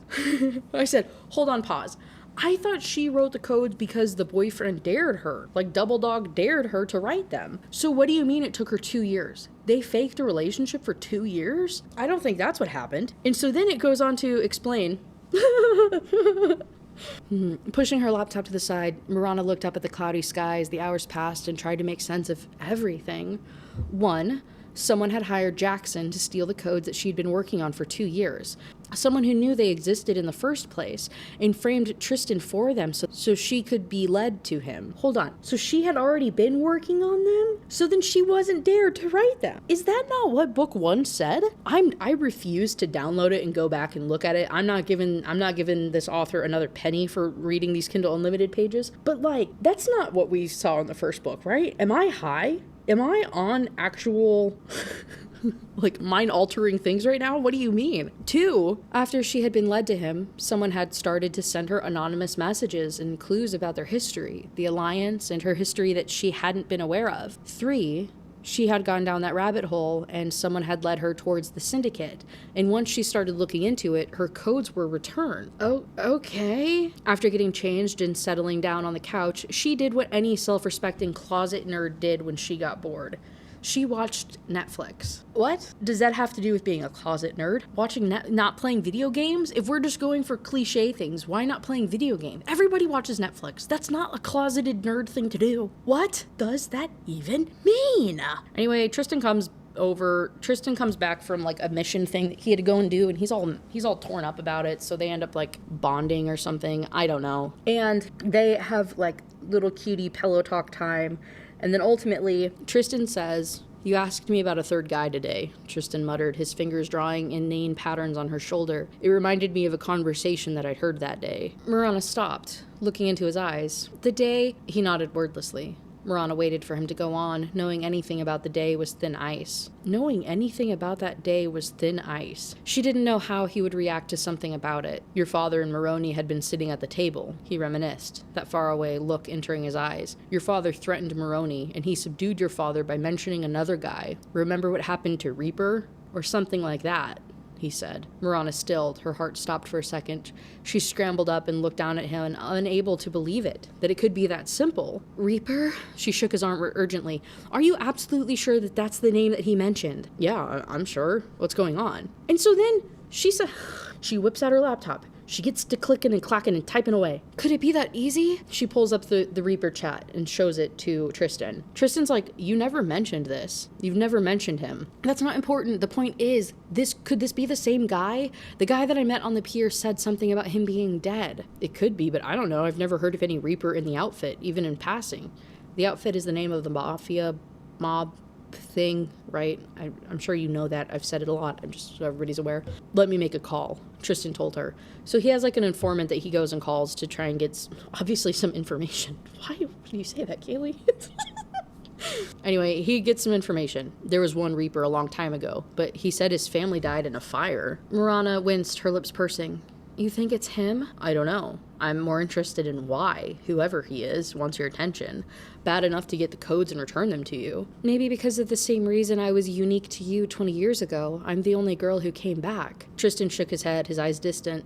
I never understood that, you know. I'm glad you came back safe, but why? It wasn't because your father loved you. I know that for sure. And she's thinking of what Maroney said earlier, oh, he loved you. Maroney's voice interrupted her thoughts. Maroney said something to me today about there being a reason why I'm the only one who came back. Maybe he was playing with my head. Maybe. They both stood at the edge of the lake, lost in their own thoughts, with more questions than before. Okay. In chapter 18, she's kind of moseying around the house, doing stuff, and she gets a text message from Tristan to meet them at XYZ location, sends her the coordinates. She shows up. It's the middle of the woods, and wouldn't you know it, Dante's there, talking to Tristan. He's all scruffy and wearing clothes that he would normally never wear. He's like almost unrecognizable, but she's so happy to see him. Runs up, gives him a big ol' hug, and is like, oh my god, it's so good to see you. What's going on? And then he asks about Amara. She thinks I'm dead? Dante asked, his eyes narrowing. Marana shook her head. No, but she's disconnected. I've been giving her space, but it's worrying me now. Dante looked up at the sky as though asking for patience, muttering something like the things I do for her, before looking at Tristan. Find her while I get this shit done. Which is what leads into the third book. The third book is Dante and Amara. Right? So this is all just kind of set up for that nonsense. So Tristan has to go and find Amara, go and do a bunch of other stuff, which means Dante's not going to be at the house, and neither is Tristan. So with Dante gone, I don't trust anyone here. I want you to go and check into a hotel for the night. She goes and stays in this fancy hotel in the middle of the city, has a good time. She's just kind of locked up there working. One of the nights, she goes down to the hotel restaurant to have dinner, and suddenly a waiter comes over and hands her a note. The note says, come to the empty warehouse on the Riviera on Tuesday at midnight. It's time that we meet. Come alone. You won't be harmed. The Reaper. Oh my god. So she's asked the waiter, she's like, hey, who gave this to you? Where's the guy that gave this to you? He says, a man left it at the counter, ma'am. I don't know. What did he look like? Well dressed, ma'am. He had dark hair, a beard, wore glasses. Oh, and he had a cane. A cane? Was it the same man from the funeral? What are the odds? What do you mean, what are the odds? What do you mean, what are the odds? Obviously, it's the guy from the funeral. What the fuck do you mean, what are the odds? It's okay. It's okay. It's okay. She goes up to her room. She decides to hack into the hotel security system so that she can see what the man looked like. And I don't know, whatever. Wearing her new pajamas, the checkered shorts, and nerdy is the new sexy t-shirt that was extra soft, she slid under the covers and thought about this man and why, blah, blah, blah, blah, blah. This is the fourth time in the book that her new pajamas were mentioned. I know it's all new, right? She had to get brand new clothes. I got it. I know she had to get new clothes because she had to leave home. Why is it said explicitly so many times, though? I don't need to know about her pajamas, other than we're just trying to make her a little quirky cutie. Nerdy is this new sexy. Oh, good lord. She goes back home the next day with Tristan. Tristan had a horrible day at work. Like, he is super messed up. It was bad. He said into the pillow, his voice muffled, I shouldn't have been there. She made him lay down and she's giving him like a back massage or something to help him unwind. Marana wondered what he had seen that got him so bad. She let him talk, kneading the muscles at the base of his spine, digging in with her thumbs. I want to hurt something right now, he growled, and I don't want it to be you. You won't hurt me, Tristan. He let out an ugly laugh. Oh no, actually, maybe he showed up at her hotel. I think he ended up showing up at her hotel like in the middle of the night, standing over her, really creepy. And she could tell he was messed up. And so she was like, okay, psychopath, just lay down for a minute. Like, gives him a massage. And they're having this conversation. Anyway, you have no idea what I'm capable of. I killed my own father, shot right here. He pointed to the middle of his forehead. Do you even realize what that does to you? Tristan. And that was just the beginning for me. The things I've done, the blood on my hands will never wash off. What the fuck are you even doing here? Just cut your losses and walk away. She says, no. She's like, I'm not going anywhere. And even if I did, you wouldn't let me go anyway. So, like, shut up. I never meant to kill him, he whispered, his voice hoarse. I need you to know that. I just saw you and saw what he was going to do. I only meant to stop him. I didn't know. Oh, this is actually really sad. And so he goes on to then, like, says, she left me alone with these monsters after that. She left me to fucking fend for myself with nobody. I wasn't a monster then. I was so fucking lost. And then he starts just crying, sobbing, has a breakdown. Oh my God. So she's just cradling him, right? Just trying to soothe him a little bit through this. And then, what if she is dead? He asked into her collarbone, his voice rough and so agonized she doubted it would ever be completely gone. That what would be completely gone? The agony? What do you mean? She knew who he was talking about. Yeah, I would hope so. There's only one person that he would vaguely refer to in this sense and care about being alive. I would hope she would know. Do you truly believe that? She asked him, stroking her finger over his eyebrow, wiping away an errant tear. How did he get a tear on his eyebrow? He shook his head. He shook his head tightly. Then we'll find her. And then she says, have you ever been made love to, Mr. Kane? I love when that's used as a band-aid. God forbid. What was the other book I complained about that in? It was like, God forbid we actually like revel in our emotions and let the man actually just feel something and work through it. No, we just have to like throw some spicy scenes on it and just emotional whiplash into that, because that's how you fix things. I think somebody had commented it on that video, and it was in the sense of like, the authors don't know how to move on from such an emotional or revealing conversation. Like they don't have, I don't want to say not good enough writers, but it's kind of what it is, to segue from such emotionally driven conversations into like the next part of the story without it being jarring. So instead, they whiplash you into a spice scene because then you could just kind of move on and do whatever. I thought it was a really interesting point. I can't remember what video it was on, but it was another video where I had this exact same complaint. And I thought that was very insightful. Anyway, that's a spice scene. What do you want from me? At the end of it, she says, I'm in love with you, Tristan Kane. I don't expect you to say it back. I don't need you to. I just need you to keep on loving me. Yo, could not be me. Could not be me. I think my husband says he loves me at least 10 times a day.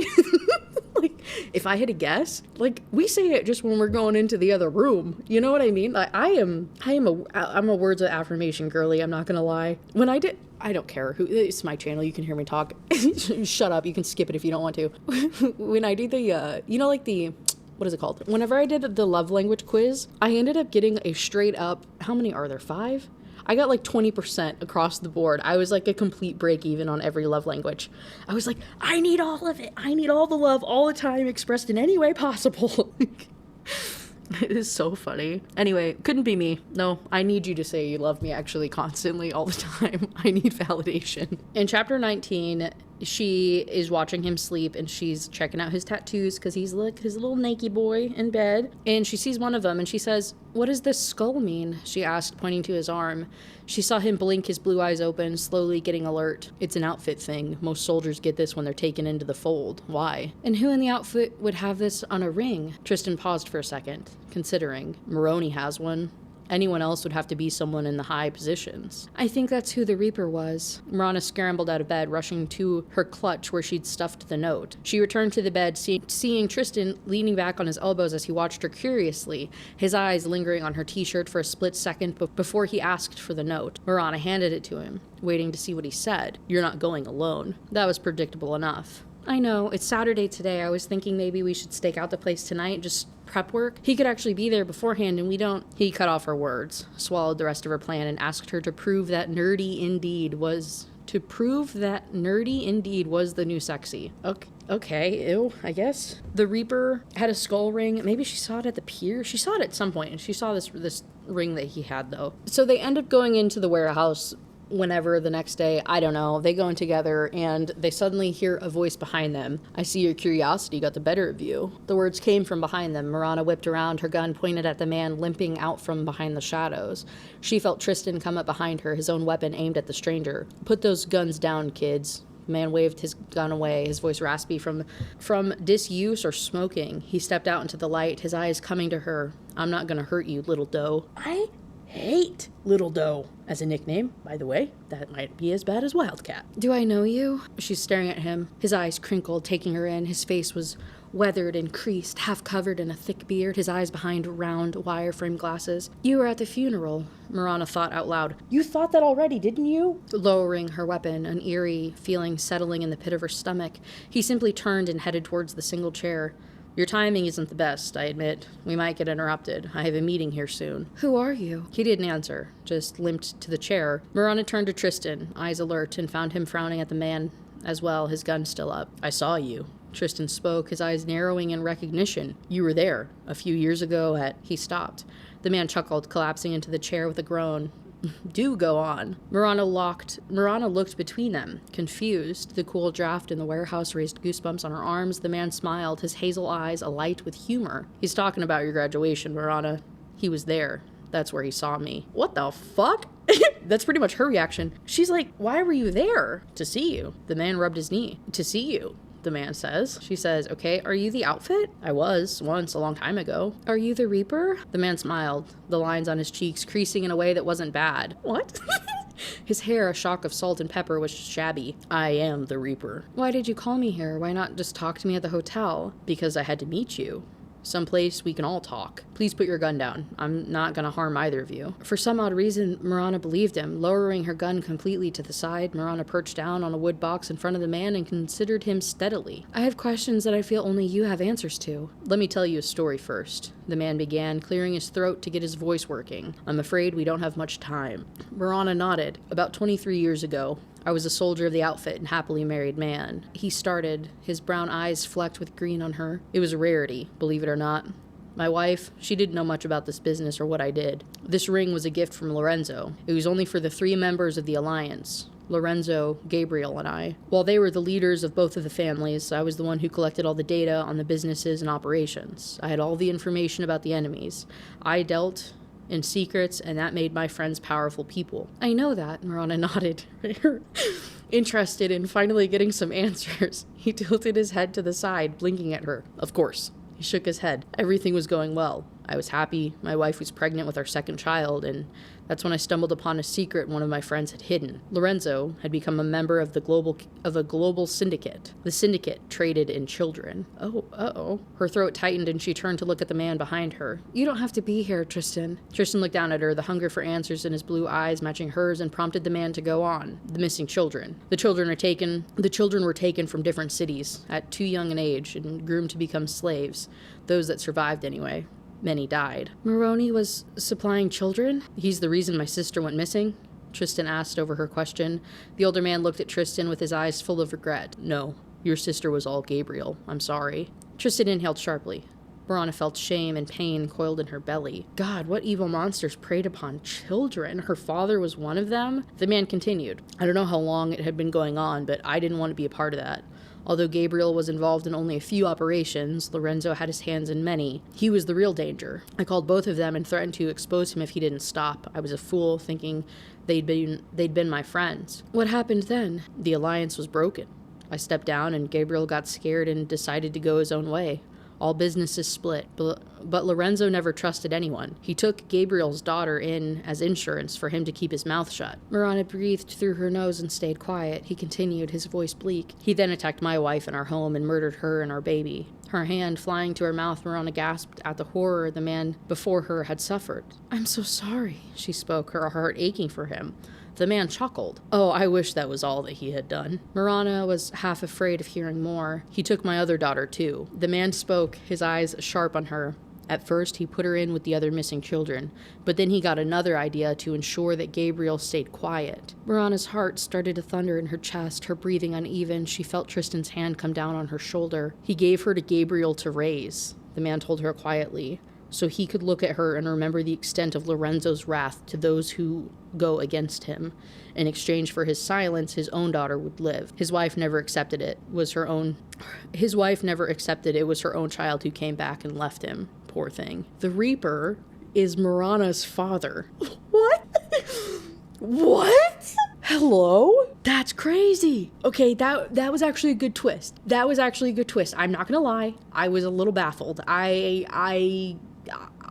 It was good. That was a good one.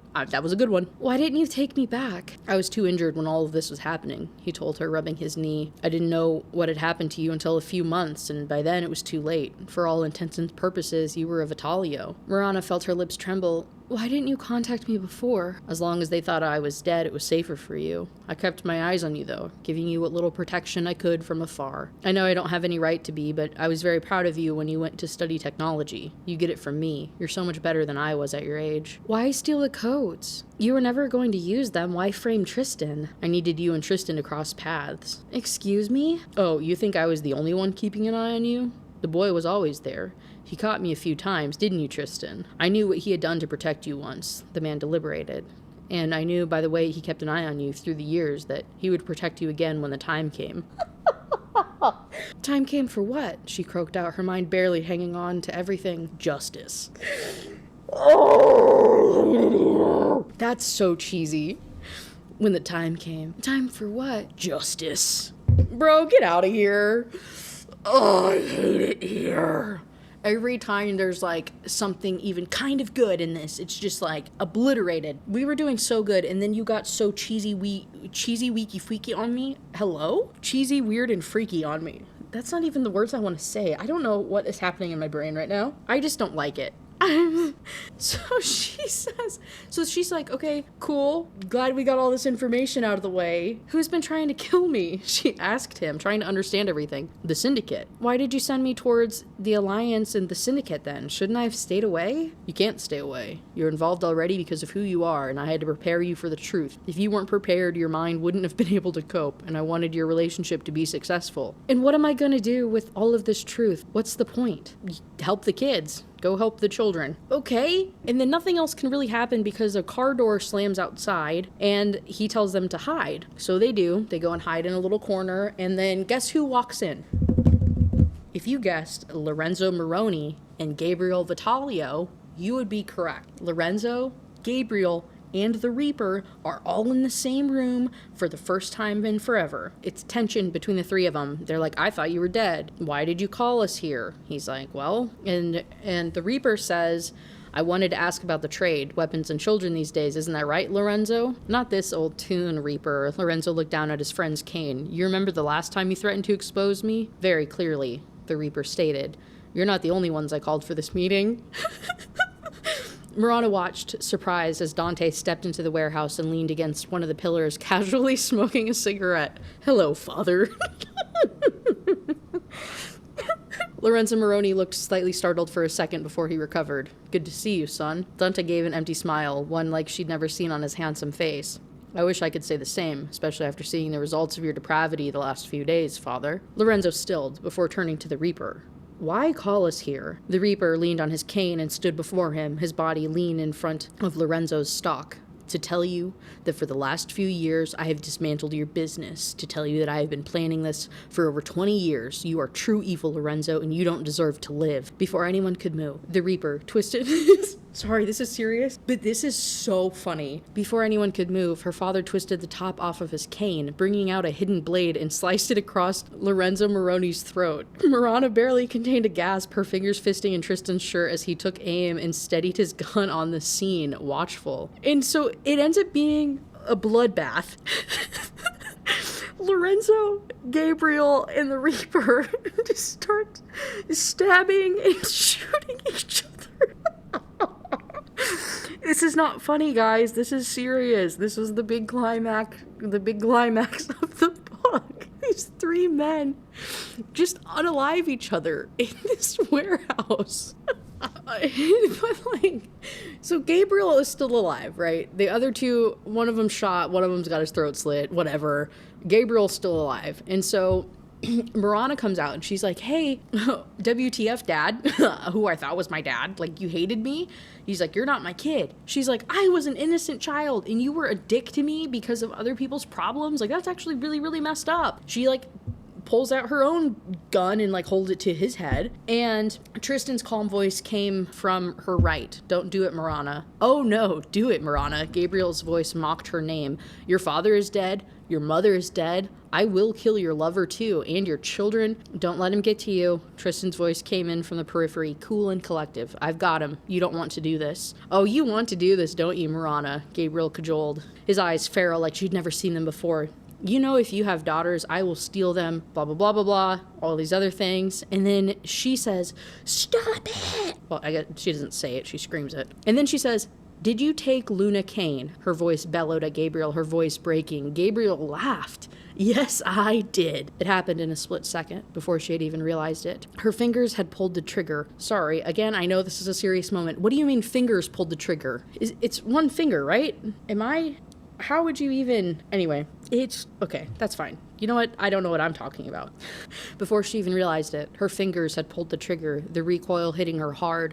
The sight of a gaping hole in the head of the man who had been the only father that she had known all of her life. Arms came around her, pulling her up even as her eyes looked at the death around them. Lorenzo Moroni lying in a pool of his own blood, his throat slit, her biological father. A man she had known for only 10 minutes, but one who had protected her all her life, dead with a slight smile on his face, his shirt soaked in blood. Gabriel the Talio, a man who had gone mad after losing his daughter, a monster, her father, killed by her. Marana took it all in and then blacked out. Chapter 20, the last chapter of the book. She wakes up from fainting. Are they all dead? She croaked out, putting the glass on the table in front of her. She, took a sip of water. Both men, to her relief, nodded their heads. Dante elaborated. There's gonna be a shitstorm. She goes to the bathroom and starts to have a panic attack. Understandably so. No judgment here. Who was she? Who the fuck was she? She didn't have a mother. Her real mother had brutally died with her sister in her womb. Her father hadn't told her her name in the few minutes that they'd spent together. Her father, who had been on a quest for revenge for 2 decades, had watched her for years and felt proud of her. In the man she loved all her life as her father, the man whose approval she had longed for, had been an evil monster who had destroyed so many lives. She had killed him. And this is where I say, hold on, caveat, I just realized she could look up her name pretty easily now, right? Miss Hacky Techie Lady Girl, you're telling me that you couldn't find your birth certificate? You know who your real dad was now. I'm sure somebody at the outfit knows what his actual name is. You can't just look it up? Figure out who your family was? I feel like that's not a hard question to answer, I guess is all I'm saying. What a weird thing to get hung up on. Tristan's comforting her through this panic attack, and she says, who am I? Mine. Marana felt her chin quiver, her eyes burning. You might have been born with another name, but you are Marana. My Marana. You're the girl I killed for, and you're the woman I would die for. You are mine, and you are exactly where you're supposed to be. Don't ever question that again. Do you understand? Okay. And then this last bit...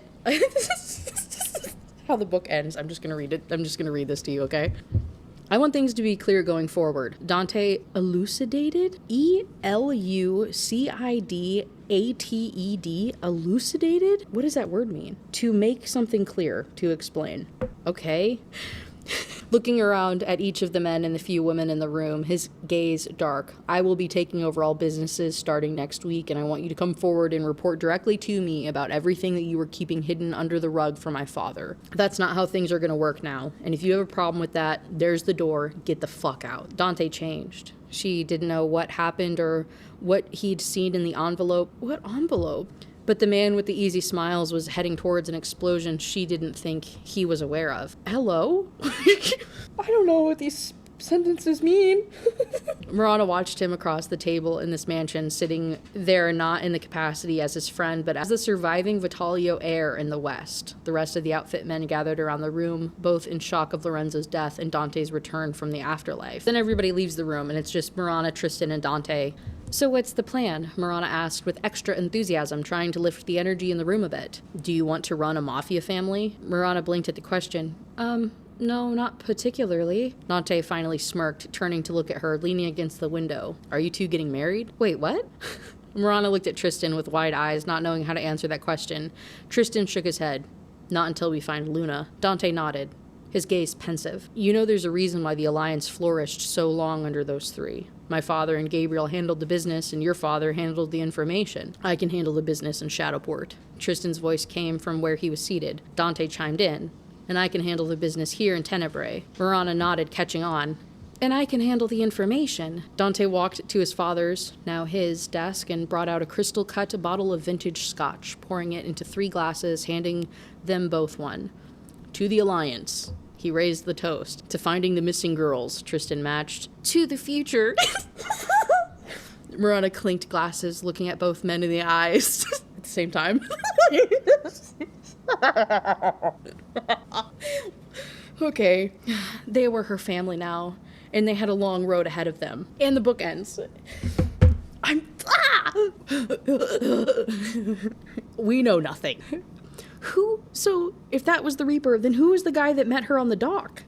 Who is the guy that was at the party and helped her? Who is that? I don't know, man. Did I have fun reading this? I had more fun than I did in the first book. Would I call this good? No. Does this justify the 4 point whatever stars it has? Absolutely not. But it is interesting. It is just so poorly written. It is infuriating how poorly written this is for this to be as big of a book as it is, and for the author to be as big as they are. That makes no sense to me. Will I read more in the series? Maybe. Probably not. I just started, speaking of Mafia stuff, I just started this other book today, and I'm so happy with it. It's called Painted Scars by Neva Alta, sorry, I don't know how to say your name. An age gap romance. The main male character in it, his knee got like really messed up in a mafia hit thing, and so he's in a wheelchair and he's trying to learn to walk again and stuff. And it's actually very interesting. And all of her books in this series, it's like an 11 book series. Each of the main characters in it have some type of disability. One of them is deaf. One of them, I think, is like missing a limb. There's a good PTSD representation in the book. It's like really good, actually. And I'm having such a good time, and the banter is really good in the book. I'm genuinely enjoying myself. And this first one is 233 pages, so I'm like blowing through that today. And if I want my Mafia fix, I'm just gonna read that series. Anyway, I don't know, man. You know the drill. Like, comment, subscribe, vote on my polls. If you go to the post tab on my profile, go to the post tab on my profile, vote in a poll on what I review next. I'm not sure what the heck I'm going to review next. This book was crazy. I don't think I ever want to read anything by Runyx ever again, unless I'm specifically looking for a laugh at bad writing. Sorry, not sorry. Anyway, for real though, comment down below if you have any book recommendations or anything that you want to hear me rant about. Book recommendations good, and book recommendations derogatory. Just let me know. All right, I appreciate you guys as always. You're phenomenal. I'm so happy to be here. I'm having a great time. I hope you are too. And I will catch you in the next one. Bye.